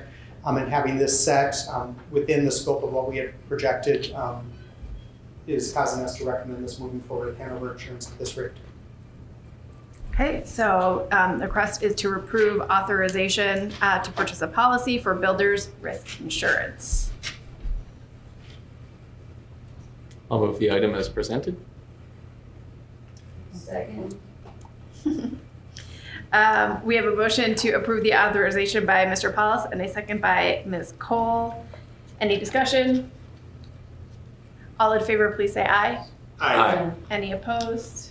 The chair votes aye, and the authorization is granted. And we will move on to renewal of group medical and dental coverage. Thank you. And I'm going to do a couple of things. I'm going to share kind of an overview, and then I'll additionally share out some information that was reviewed by the Insurance Advisory Council to kind of show a status update of where we're at with our current plan, as well as how this information came to be and what we looked at as part of the HIT review. First of all, and just kind of really to emphasize the good news, knock on wood, we are recommending a 0% increase in our premiums, continuing with our same providers for third-party administration in this area. We started our self-funded program in 2012-2013 with a 0% increase from our fully insured program. The second year, we had a 4% increase in every year since then. So that's 7 out of the 8 years we've actually been able to recommend a 0% increase to our premium, which has resulted in about a 0.5% increase per year in our premium costs. And so far we've been fairly successful, continue to look at the reserve opportunities, and it's really helped us be efficient with the taxpayers' resources here in the district and using that appropriately. On Wednesday, March 13th, the District Insurance Advisory Committee met and recommended moving forward with this current plan, setting those rates at it, and continuing with Preferred One. Out of full disclosure, as I made with that Insurance Advisory Council, my wife works for M Health Fairview, which is the parent nonprofit organization of Preferred One. I abstained from that recommendation, and the Insurance Committee made that recommendation absent that. But for the board's information, I want to enter that with full disclosure on that standpoint. And the insurance consultants, One Digital, are recommending that, as well as the Insurance Advisory Council. We looked at a number of different options as part of this proposal and are recommending some changes to how we administer the plan, and then also looking at just kind of our current status update. Moving forward, our dental plan performance, and this is the sort of stuff that the Insurance Committee looks at every month when they're reviewing this during the school year. Really kind of tracking a few different things. We look at what's our cumulative projected maximum costs. What we had projected for our funding is the purple, and what we had projected for our expected costs is the green line. So essentially we are funding very close to what was the expected cost. Right now we are running below that expected cost on our year-to-date actual cumulative costs in that area. With some run out, it will probably come in closer to where those expected costs are. But we are running below that at this point. We also look at our reserve, and one of the things when we moved into this plan in 2012-2013, one was for transparency purposes, one was to build some long-standing stability and to build a reserve that allowed us to mitigate any increases that we might see. And so far, and I'm going to keep knocking on wood, we've been fairly successful in that area, where we started the year with a $5.7 million reserve in this account. You can see that it jumped up in that first beginning of the plan year. Typically that is because we've already paid out the claims from the previous year, and some of the lag of claims being paid, it sometimes will take a month or two before some of those initial claims from July or August actually are paid in the plan. So we generally see that jump up, and then it evens out a little bit closer as the runout takes place. This just shows our current year to claims. The green line is what's expected. The red line is the maximum claims that we insure against with our aggregate stop loss. And then currently year to date, we're at 87% of our expected claims. We also take a look at the number of individuals that are hitting our stop loss limits of $100,000 and how that plays out. And so current year, we have 4 claims that have hit that $100,000 mark already. And we have a number of other ones that we're looking at that are between the $50,000 and $100,000 mark to be measuring that way. Those are just kind of some of the areas where we are insuring ourselves against with specific stop loss insurance, so that we aren't realizing that full maximum exposure of the total claim, but that's limited to $100,000 in any one individual.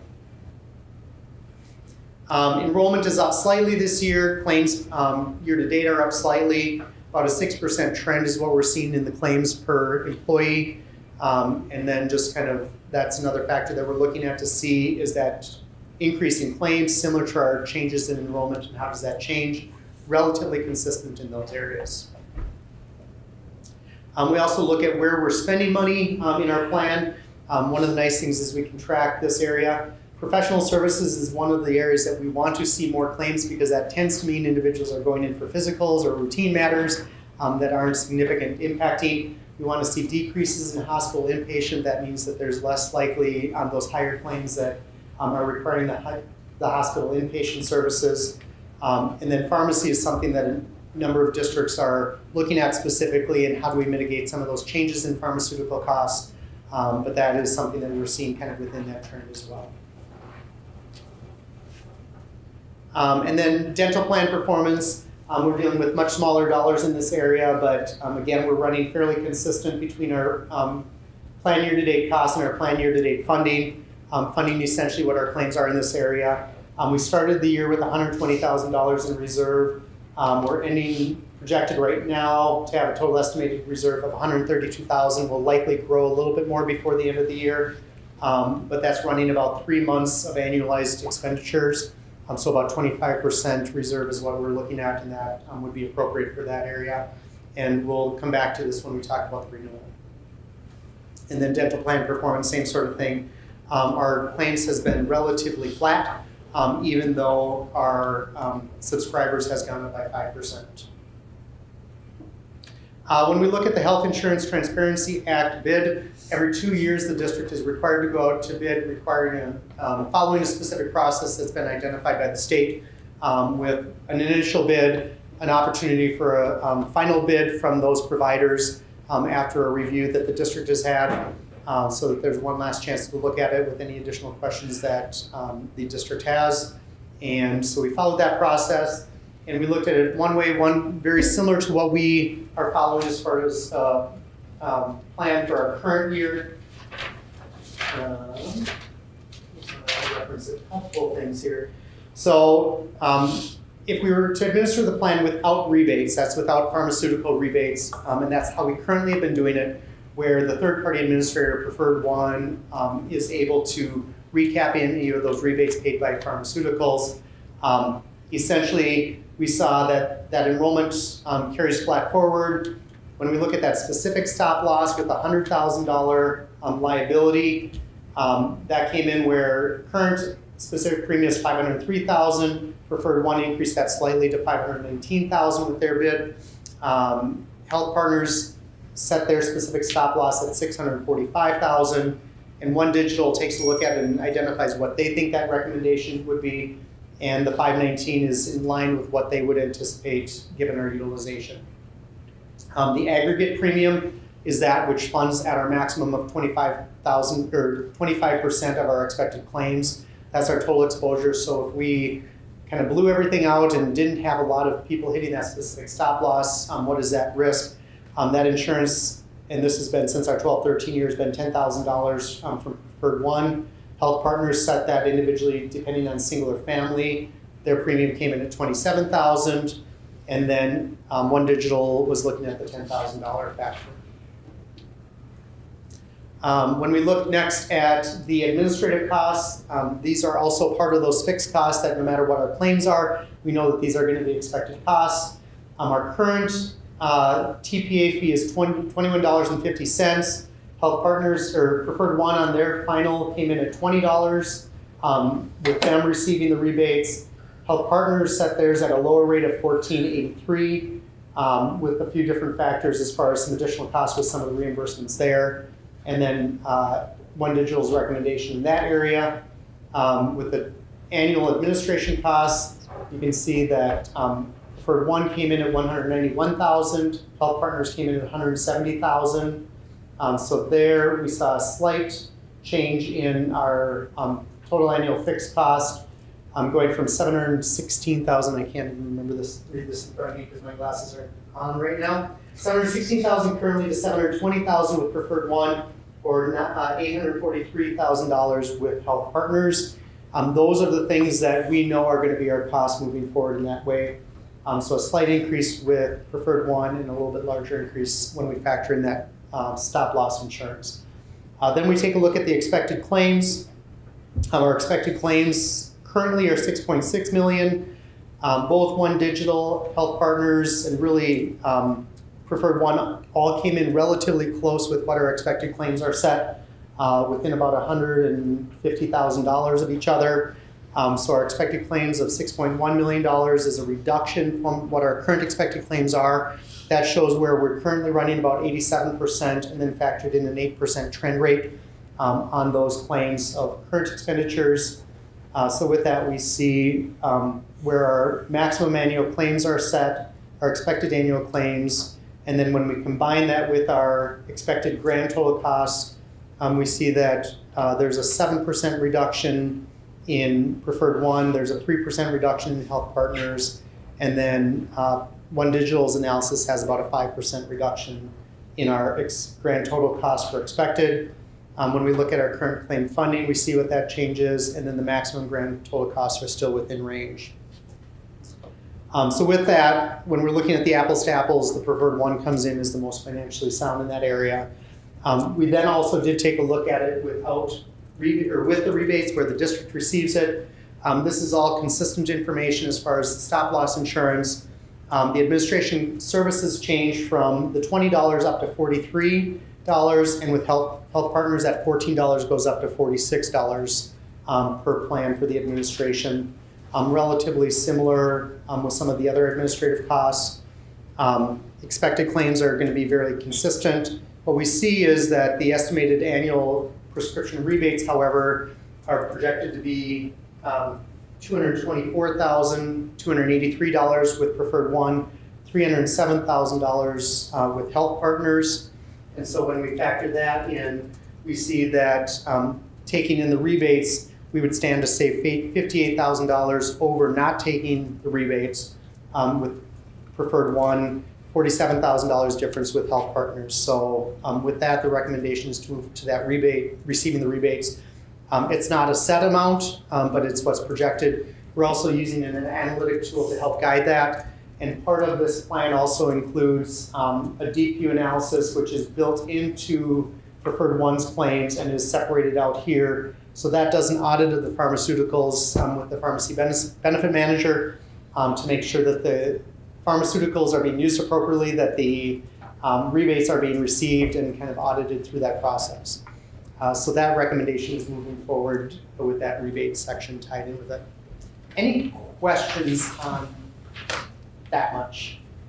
It's a lot. I have none.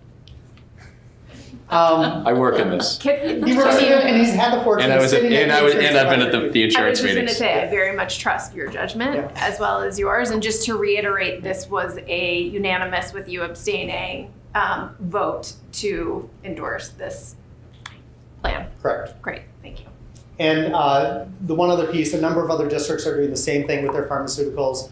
So as we move forward, just that transparency of where our claims are going versus all the hidden incentives behind the system as far as how pharmaceutical arrangements and contracts are set up really helps us understand that process. We did take a look. $100,000 is a relatively conservative specific stop loss premium that's out there with programs that have these reserves. We did take a look at this both at the $100,000, $125,000, and $150,000 amounts.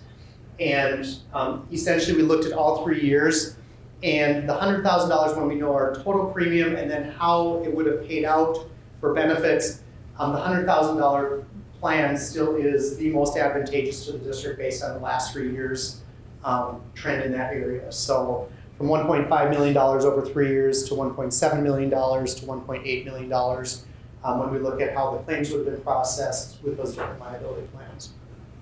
So the recommendation is to stay at the $100,000 plan. We did do a deep dive into the pharmaceuticals and analysis and looked at pharmacy benefit managers that are separate from the plan. Long story short, there is a potential savings of up to $100,000 each year by switching plans. One of the challenges and concerns we have is the potential disruption to people having to change their pharmaceuticals because different pharmacy benefit managers have different arrangements. And knowing that we aren't looking specifically at costs and are maintaining relatively financial stability with reserves, to have that disruption at this point with some of the other changes taking place, it is a recommendation to move forward with the preferred one and the ClearScript plan that's coordinated with those. And that just made me think, I think as the numbers wash over me, and I can get overwhelmed by them. I also just like how important it is that what this is really about is making sure that our staff have access to high quality healthcare and get the care, treatment, and support that they deserve and need to be great staff members for our kids and community. And that it's exciting that we are not proposing any increase in the monthly plan rates. So just wanted to come back to that after lots of charts of numbers and whatnot. Yeah, and the other thing is a lot of districts are having to look at plan changes. We've looked at relatively small plan changes. We made a pharmacy copay change last year. Interestingly enough, it did not change patterns or habits as far as people identifying where they're going to different pharmacies. And so even that copay change that we made last year as a small adjustment really had a minimal effect on individuals participating in the plan and their access to benefits. Dental renewal. Top line story, we are still funding right about where our expected claims are to be. Last year, there's been relatively little change in dental plans over the years, and we made one change over the last 10 years in increasing our premium costs and haven't had to make a change on that either. And so that keeps funding relatively close. Current funding is at $544,000. Projected cost with one digital underwriting would be at $551,000 to $564,000. So a slight use of some of those reserves potentially, but within that plan, with the $100,000 plus reserves, it seems to not make sense to change that premium contribution at this time. And that is all I have as part of the plan. The other is just backup information. So with that, I'd ask authorization to establish those rates with no change and continue with the current providers and the change in plan for rebates. And are you comfortable with that being one overarching motion? Yes. Great, thank you. So quick question on the plan stability. How am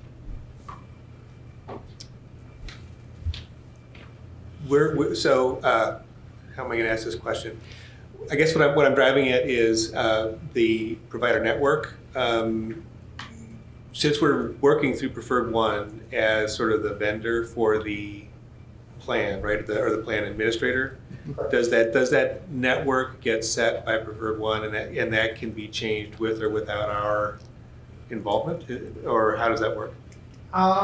There are changes in that network. Most of the providers that have been in the market, Preferred One, Medica, Health Partners, Blue Cross, have a pretty strong saturation across the metro area for primary providers. The markets tend to be, or the networks tend to be a little bit different on chiropractic and some of the fields that are a little bit more, I don't know how you define it, non-traditional medicine areas. But the primary, as far as physicians and hospitals, tend to be fairly saturated within that market. They are the ones when we look at our utilization. We see them come back competitively with their expected claims because we tend to have more plan participants within that network where they have their greatest discounts, but they certainly have providers in all networks or in all provider networks within the metro area.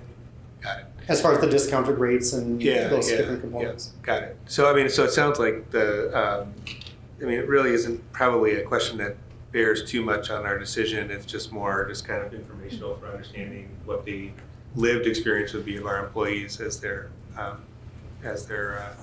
accessing care.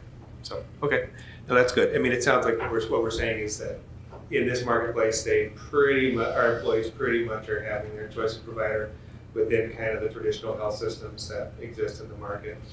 And there may be some limitations of choice with less traditional providers. If there are such limitations, the plan's been consistent for years, and those in the plan have probably adjusted and figured it out without a lot of I mean, at those meetings that has not come up as a staff concern. Okay, that's good to know. And one of the I don't have the data here right now, but we can look at it, is we do see what the out-of-network utilization is, and it's pretty low. It's like 13% or something. How much? So it's not 13? Is the out-of-network percentage? That's what I saw. Out of network is It's really low. I was gonna say less than 5. It's this year it's down to $1.50 PEPM. So per employee per month. I don't know where I'm getting that 13. Thank you for I can find out explaining that what, yeah. But I think it went down, I'm gonna stop talking because I don't have the data in front of me, so. It's in the packet. It's in the packet where the medical plan Yeah, performance it's is on- broken up by category. It's a small amount. It is out of network year to date is $16,000. Oh, yeah. So last year was 516, this year's 154. Last year's whole year was 51,000. after the 8th month was 51,000. So it's still small. I don't know where I think 13. So there are some slight disruptions, but network tend to be there. A lot of it is more behind the scenes in discounted rates, where we might see some changes in what our expected claims are in those areas, versus people moving totally out of that system.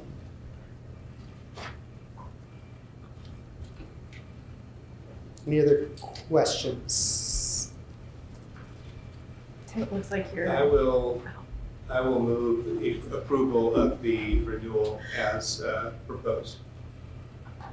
I will second. Thank you. So we have a motion by Mr. Tensing and a second by Mr. Paulus to renew coverage as presented. Any discussion? All in favor, please say aye. Aye. Any opposed? The chair votes aye and the renewal is approved. Next up is review of the fiscal plan for 2020. Thank you. This plan was developed in coordination with the Fiscal Planning Advisory Committee, as well as working with some of our partners that help us with some of our costing and analysis that way. As you can see, it provides an extensive history of our fiscal planning from the district and different financial trends, as well as impacts on the organization. One of the things that was identified last year and then we started working on this year is trying to scale back the information that's here. So even though you see quite an extensive history here, there was a number of paragraphs and things like that that were pulled out of this, as well as trying to look at things in a more efficient manner and do some analysis. I'm just going to highlight what some of those changes are. Essentially, kind of moving forward here on the first page under key events, facility changes and school reorganizations. We actually had information previously in this that went back to 1973. So we kind of deleted those areas where there was a change to the facilities that then changed again. So we looked at kind of how things came to be, where their current status is, and our most recent renovation back in the 90s was included in this information as well and was retained in that area. But trying to bring some more efficiency there with the idea of if we did want that history, we could go back to some of the older documents to get that additional information as well. Very little, if any, of that was impacting our recommendations on developing next year's budget. When we turn the page, a couple things we just highlight: the changes in 2010 to the structure of the organization. And then on the state and local and other revenue sources, we added in our, just above that line on page 4, we added information about the 2018 bond referendum that took place and kind of the remodeling that's taking place in that. So that information was built into that. State and local and other revenue sources, just kind of highlighting that state funding represents 52.41% of Richfield Public Schools revenue sources. Another factor that we're addressing and looking at for next year's budget is that achievement and integration revenue, and that information is updated with the $1.187 million, relatively consistent with what it's been recently as well. And then some of the changes in the VPK funding is noted here at the end of that section with the state funding category that way. So that information was embedded there. The other thing we started to take a look at is some of these areas where we have a lot of narrative about the current status of funding, but we tried to show where some of that trend has been and look at it in a table format. So that table format was built into this year's plan in a number of these sections so that it's an efficient way of looking at the history versus a 10-paragraph description of the information and highlighting it that way. We also noted the voter-approved referendum being set at the $1,414 in that area, which is $610 under the projected current levy limit of $2,024. Moving to page 9, This looks at information that was part of consultants' recommendations, interestingly back to 2002. And so just to kind of highlight for the board, a couple of factors that were recommended here was that inflation factor tied in with the operating referendum, which we did that with a cap set a couple referendums ago, and then we moved away from that last time for efficiency purposes. But that was something that Ellers had recommended at that time that a number of districts have moved towards. We changed that for this current plan, but that might be something the board considers in the future. They also recommended a capital bond referendum, which was looked at in '93. We also have 2 new bonds that are part of our program here that were identified at the end of that paragraph. And then the capital projects levy, which is similar to our technology levy. That's a capital projects levy, and so that was another factor. So a lot of those things that were recommended by Ellers are things that we've moved forward in our planning as well. When we move into page 10, just a note about the, as of October 2018, 679 resident students were enrolled in metro area charter schools, and kind of that impact on that, as well as the impact of non-public schools in the district, continues to be something that we look at. And then we move to the changing demographics, and much of this information comes directly out of the Where We Are in Enrollment report. And so just kind of highlighting that information in this fiscal planning document, because as we know, our enrollment is a driving factor for our revenue, and so it's something that we need to be very attuned to. And just kind of a highlight, so there are 2 different things that we look at. One is the adjusted average daily membership. That's our average enrollment in the district. And then the other component, which is more of the heart of the funding in most of our areas, is the pupil units. So our secondary students of 7th grade through 12th grade get 120% of the basic formula, and those in the K through 6 program or VP K through 6 program have a limit of a 1.0 on their factor for that funding. With our VPK actually limited to a 0.6 pupil unit or average daily membership allowed. So some highlights in that information. Moving forward, kind of an overview of the facilities, and then moving to the state formula allowance. This is just kind of that summary since 2009, 2010, and we'll just kind of keep changing this and then rolling it up in this area to show those changes over that time period. And then a lot of this drives into the next section when we look at personnel. We have 2 contracts that are not established for next year, our teacher's contract and our administration contracts. And so that just is noted here with the others having their contracts set for the following year. Information about our program and strategic plan and some of the efforts, and a note about the addition of the college and career pathways in the middle school and the high school programming is something that is built into those programs that we're looking at moving forward. Highlights of our teaching and learning program. And then we look at kind of a snapshot of our general fund projection assumptions, what their assumptions are for our enrollment. With the note of that voluntary pre-kindergarten, you can see is projected to go from 203 students being served in that program to 146 students being served. Just a reminder, that's tied with the statutory change that sunsets any of the additional programs, but allows us to retain our original participation, which ends up being about 75 average daily memberships. Staffing assumptions based on that change in enrollment from current year, from last year to current year and current year to next year. We can see that projection of instructional staff FTE reduction down to 199.6. This does focus on our core classroom teachers as well as those individuals that are serving direct instruction in those areas. It does not include special ed, ESL, pre-K teachers, counselors, coordinators, or teachers on special assignment, but it includes those teachers that are providing intervention services because those are generally working with groups of students, as well as those in the general classroom. Some of those other programs are individual service specific, and so we've identified those outside of this just for continuity of how those individuals are counted. The weighting of the formulas in that budget assumptions, and then the formula allowance currently remains at the 6,312, but has not been fully established for next year, but that is our assumption in this category when we look at it. And then the other budget assumption categories that we're looking at are identified in this area, with much of it remaining relatively consistent. We did do some analysis and work with Todd Oz on what he sees as projections based on trends with our insurances, and so we see a little higher cost in the property and liability. Traditionally, that's been at 10%. That's set at 13% this year. And then probably the biggest factor that we're looking at that's tied in here is the workers' compensation. Right now, we anticipate, because of our mod rates and changes in that area, to have an increase of about 40% in that workers' compensation premium. A little bit higher load depending on where we're able to negotiate and get those rates, but we have a very low year going off and a higher year coming on. So that's one of the factors that we're seeing, anticipating a model of about 1.4 in that category. So that's causing us to look at some additional increases in there. Knowing that our premium rates are not changing for medical and dental, we have those set at 0%. And so the actual expenditures in those areas will factor in based on our actual staffing and how staff are utilizing those programs. And then the capital expenditures section is highlighted there, but that budget is currently being developed. So with that, if there are questions, I'll certainly respond to those. Again, this has been reviewed over the last few months by the Fiscal Plan Advisory Committee, and they did recommend these assumptions moving forward to the board as well. Thank you.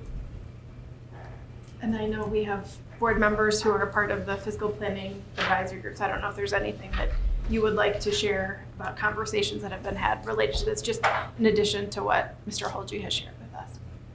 I think Mr. Holge pretty much covered it. I mean, it's been discussed over time, yeah, and there have been no significant issues. Just a lot of discussion. Are we basically, with the 3 budgeted reserve FTE, I mean, that's kind of been our practice for a few years now. Has that number been the right number for us to budget for reserve FTE? Have we felt that, has that given us adequate flexibility for being able to staff? Yeah, so it's given us adequate flexibility. If we see significant enrollment increases, then that provides additional revenue that we can make some assumptions moving forward into the revised budget. But for those shifts that we're needing to make during the summer because of tweaks in class sizes and things like that, that traditionally has worked for us. And it's not used if we don't need it. Right. The only thing I was going to say is just I appreciate this document. Yes, it is a fiscal plan, but I think it's also just a good overview and history of our district and who our students are, what we care about, and then how that aligns to resources. So whenever this comes up, I think it's helpful to think about it in that context as well as being our fiscal plan specifically. For all 20 YouTube watchers, I really recommend reading this part of the packet. The document is, it provides a good history of the district. It's very educational. Yeah. So seeing no other questions, we could entertain a motion to approve the fiscal plan. I would move that we approve the fiscal plan as presented. I'll second. So we have a motion by Ms. Malik and a second by Mr. Paulus. Any discussion? All in favor, please say aye. Aye. Aye. Any opposed? The chair votes aye, and the FY20 fiscal plan is approved. Next up, we have another financial item, a modification to a current administrative guideline. Mr. Holge. Oh, I was jumping ahead. No. Run F, right? Okay, so this recommendation is aligned with changes in statute. August 1st, 2018, the statutory requirement for bidding moved from $100,000 to $175,000 for anything above that having to go through a formal bid process. That formal bid process for us requires publication in the newspaper for 2 weeks. It has to be published at least 2 weeks prior to, or at least 7 days prior to the bid opening, and just create some timeline challenges for some of the programs that we're doing in that area. Moving into the facilities project, it's even more impactful because with facilities, we will have a number of different issues where that will fall within that $100,000 to $175,000 range. So the request is to move forward on this one in a timely manner. It's not actually a board policy. This is within the administrative guidelines on it, but we wanted to bring it to the board for information and to be able to respond to any concerns or questions the board might have before we formally change that from an administrative standpoint. It really is that change in statute which we were following previously, and we're in the guidelines that way and updating that with the information that came out August 1st, 2018. Clarifying question. In the packet, it sounds as though there was a request for us to approve the changes, but from what you just said, which acknowledges past practice that we don't historically vote on guidelines. So which, are you looking You don't need to for? vote on it. Okay, thank you. An affirmation that this is a fair process, I think, is probably a better way to say it. Okay, I just wanted to make Unless sure the we board were wants to take clear. action. No, Craig, just clarify again, we still go for bid on, we still solicit bids on projects or purchases that large, typically, correct? Like I think of the buses that we've bought that are right around this range, and we seem to get bids on those or financing for some other. So there are a few different ways that we would look at this. For our terminology, a bid is that formal bid process. We do requests for proposals for things that generally fall within $25,000 to the $175,000 now is what would be recommended as part of that process. So we do seek a minimum of 2 proposals in those areas. Frequently it's more. Or we're able to purchase on either a state joint powers agreement or other joint powers agreements where that's been negotiated and reviewed by partner agencies. So we do competitive review essentially for anything over $25,000 for all of our purchases. And then if the money is the money that's being used are federal funds, we do that for anything over $3,000. So I personally take a look at any requisition that comes through the district that's more than $2,500, just to make sure we have some competitive analysis on that. With a minimum of $3,000 for the federal fund programs. Usually we're doing RFPs for anything above or doing some competitive analysis. And that can include website searches that gets 3 different pricings or things like that. So it doesn't have to be a formal process, but do competitive analysis in any of those larger expenditure areas. So this just frees us up from the very rigid bid process with the publication, the timing. Saves us time, and money, and then also provides a little bit of flexibility where traditional bid processes tend to be a lowest cost unless you do a full analysis around it, versus this would allow us a little bit more latitude to make sure it is a fair and appropriate and effective response versus just a price specific without having the question of the board's authority in that area. I'm all set, thanks. Looks like there's the general thumbs up as requested, unless I'm missing anything. Okay. So next before us is a resolution to place an administrator on unrequested leave of absence. Yep. So in the last board meeting, the board approved reductions in a number of different areas, especially in the teaching categories, and there was an administrator on that category as well. Our teacher contract has very specific timelines and regulations around how that occurs. With our administrators, we default to the state statute, and so we're bringing that forth at this point in time with that notice of resolution proposing to place an administrator on unrequested leave of absence because of the reduction of an assistant principal position. We are also, subsequent to this, requesting a resolution authorizing reinstatement of that individual to a dean position, which is a teacher on special assignment position. Really, this aligns with some of the other budget reductions that we're doing in ways that we can utilize resources with length of contract and services that are being provided. So with that, we're asking for that authorization for the notice of resolution proposing to place an administrator on unrequested leave of absence from the board. Thank you. Any questions or comments? I'll move the resolution as presented. I will second. So we have a motion to approve the resolution by Mr. Paulus and a second by Mr. Tensing.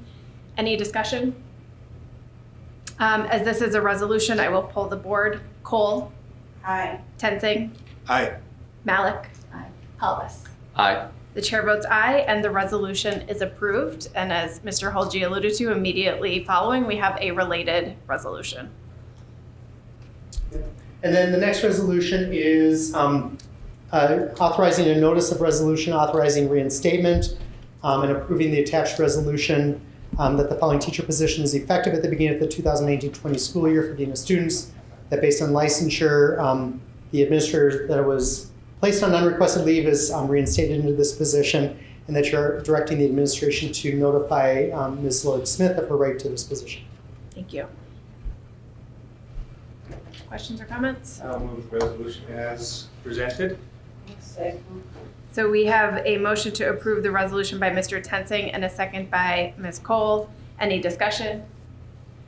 As this is a resolution, I will poll the board. Cole. Aye. Tenzing. Aye. Malik. Aye. Paulus. Aye. The chair votes aye, and the resolution is approved. Just because I know questions may be coming later, we are continuing to look at opportunities for teachers who are placed on unrequested leave of absence and anticipates that some of those will also be authorized for reinstatement as well, just for different positions or perhaps part-time positions. So that will play out more as those schedules become more specific, the different buildings where they would have access to positions. Yes, and as we say, this is always a difficult step that we have to take as a board, and that it is a proactive step that we have to take, knowing that things can change as we get more information in the coming weeks and months about our budget, enrollment, et cetera. So, Our goal thank now you. is to move forward as quickly as we can Yeah. without overcommitting our resources for next year too.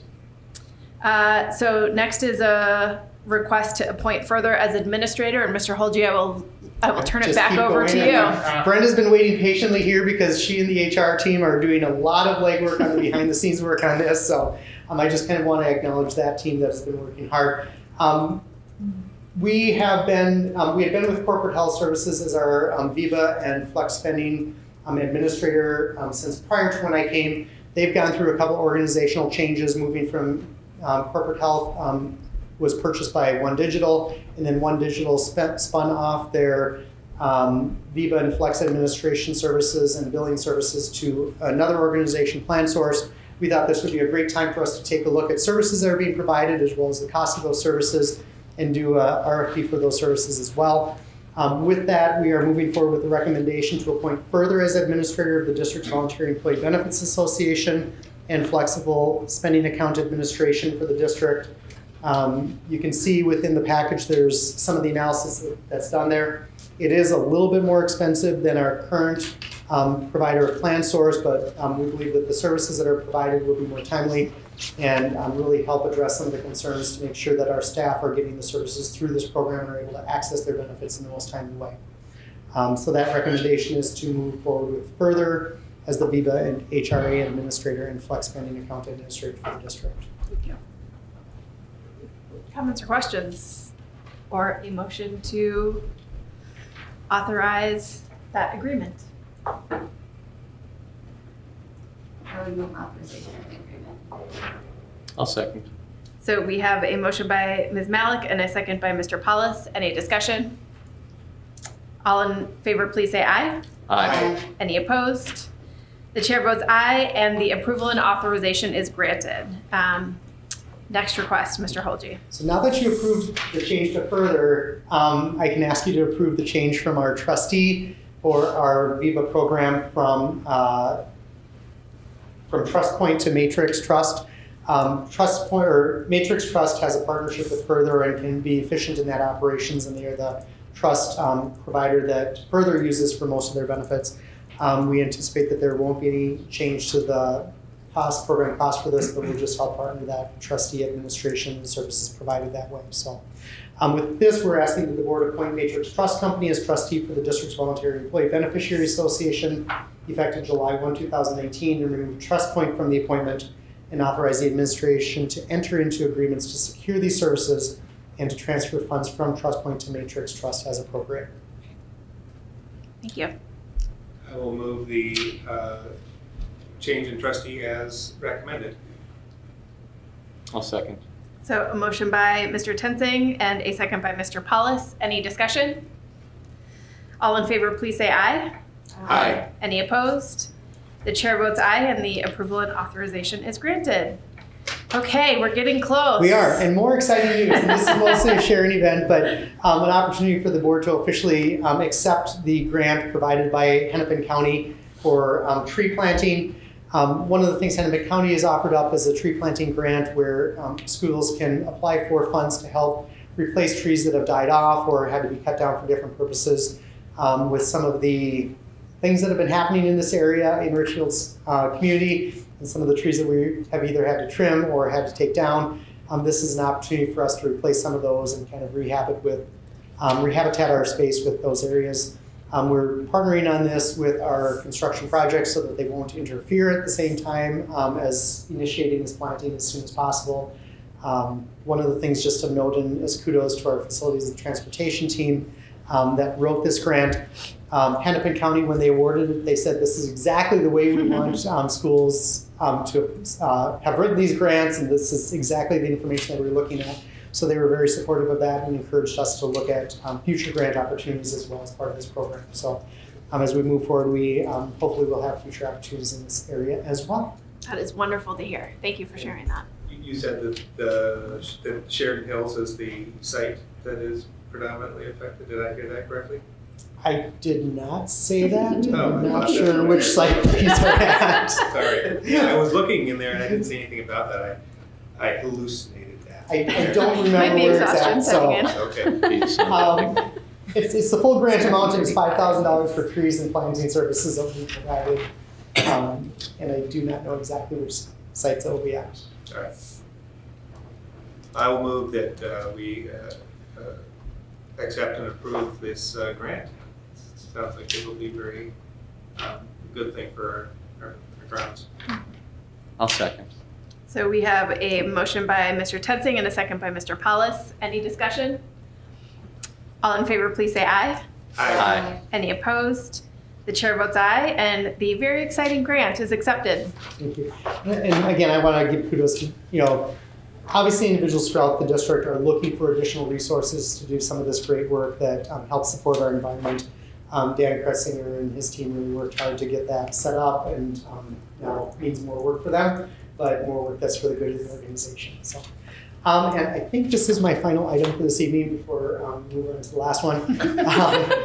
This is donations too. I'm now at L, so the change order number 1, partial roof repair at Richfield High School. This is actually a project that occurred last summer. It actually started in fiscal year 17, worked its way into fiscal year 18 due to a number of labor shortages and some demands on weather that caused some of that to not happen, as well as some unanticipated changes on the site. We are moving forward a recommendation in this change order. It really has a couple different factors in it. One, it extends the time for completion of the project to July 3 of 2019. It increases the scope of the project where we're looking at filling some concrete curbs that were identified on some of the roof areas. What that really helps us do is mitigate the penetration on the roof so that there are fewer areas where that can penetrate, and establishes that in a stronger area. That recommendation is being recommended with a zero cost change to the contract. That zero cost change to the contract is in lieu of penalties that would be afforded the district because of the delay in the contractor's services. And it also sets up a standpoint where if they don't hit that July 3, then additional penalties over and above that cost would be substantiated that would mitigate that different piece. So there are a number of factors that were outside of the control of the contractor, but at the same time, this project ultimately impacts some of our work by running some of the construction projects up into the open house time period when high school was coming into play. And we think that this is a fair and appropriate way to respond to it in partnership with Rosenquist Construction on that project. I'll move the change order as presented. I'll second. So we have a motion to approve the change order by Mr. Paulus and a second by Ms. Malik. Any discussion? All in favor, please say aye. Aye. Any opposed? The chair votes aye, and the change order is approved. You may have a seat, Mr. Holge. Thank you for your work this evening. Okay, so last item in the new business section is donations that we are always grateful to receive. All right, Marie Collins donated $100 to Richfield Public Schools in support of our outstanding lunch balances. Barbara Bypass donated $100 to Richfield Public Schools Community Education to use for our greatest area of need. Kristen Schack donated $5 through Target's Employee Giving Campaign. Bethany Wiseman donated $107.73 with a match of $107.73 through Wells Fargo Foundation Educational Matching Gifts Program. And Vista Outdoors of Anoka, Minnesota donated 33 cubicle systems valued at $8,250. So thank you to Marie, Barbara, Kristen, Bethany, and Vista Outdoor. I move that we accept these donations with gratitude. I'll second. So we have a motion by Ms. Malik and a second by Mr. Paulus. Any discussion? All in favor, please say aye. Aye. Any opposed? The chair votes aye, and the donations are accepted with gratitude. So we're moving into advanced planning, and as always, we'll start with a legislative update from the superintendent. Our legislative leader, Mr. Tensing, who is always very attuned to things happening at the Capitol, and anything either of you want to share or other board members. Education omnibus bill is going forward, as we discussed at our last meeting, and so a lot of smaller bills are being heard in the House. There's a set of unfunded mandates. In those bills, I've also been asked, and will be testifying tomorrow, in regard to special education cross-subsidy and tuition billing, since that is aligned to our platform. And so some of the data was provided to me in a conversation I'll be having with the legislature tomorrow. Obviously, we know we have about $12 million in special education expenditures, of which only about $6 million of revenue. But a special component of that is tuition billing, which is Richfield residents who go to a charter school or a different district. Those special education bills come back to us. So the cross-subsidy then impacts us for students in Richfield who are attending school elsewhere or attending charter schools. You might think that that's a wash, but we actually receive about $340,000 in tuition billing to us and spend about $2.74 million in tuition billing outside of us. And so we actually are at a net loss of tuition billing of $2.4 million. And remembering that cross-subsidy, that means we're about $1.3 million of cross-subsidy that is used for students that are not Richfield public school students, but they're in charters or other districts. So that's something I will be pushing forward in relation to House File 1879, which aligns very closely to our platform and some of our top priorities. Yeah, I mean, I think that as far as news from AMSD, the bottom line is that as things are moving forward relatively quickly at the Capitol, never too early, I should say, to contact our legislators and/or committee chairs regarding our position, and supporting the governor's proposed budget would be one that we would typically align with our priorities. Okay, information and or questions from the board?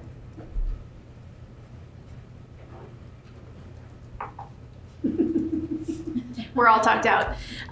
So our next meeting will take place on Monday, April 8th, and will feature a presentation from the Richfield Dual Language School. The second meeting of the month will be on Monday, April 22nd. And as we noted last time, both of these meetings in April take place on different weeks than is our typical routine because of the spring break schedule. Are there, are there any items that board members would like to request for discussion on an upcoming agenda? So the 8th and 22nd. 8th and 22nd. Got you. Which is not the 1st and the 3rd. That's right. 2nd and 4th. Okay. Yeah. Those are spring It's a little bit of a curveball. I'm gonna have to go to work and make some adjustments. Okay. Well, we appreciate it if you could be here and understand if you can't. I appreciate you letting me know. Yes. I will be absent on the 8th. Okay. He'll be Thank you.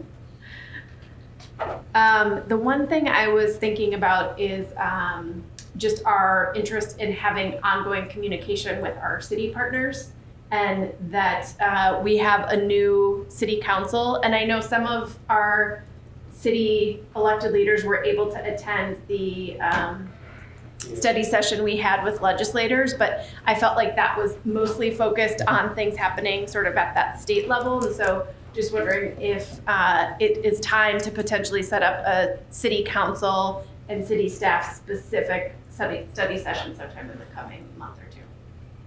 I think that's a great idea. Yes. Agreed. Any other items? Just do it someday besides April 8th. Yes. Let's pack that meeting as much as we can. No. I have a feeling John will not be sad that he missed this one. So, seeing no other items, we could entertain a motion to adjourn. I will move to the adjourn. Second. So we have a motion by Mr. Tensing and a second by Mr. Paulus. All in favor, please say aye. Aye. Any opposed? The chair votes aye, and the meeting is adjourned at 9:44 p.m. Thank you for sticking with us, everybody. Thank you.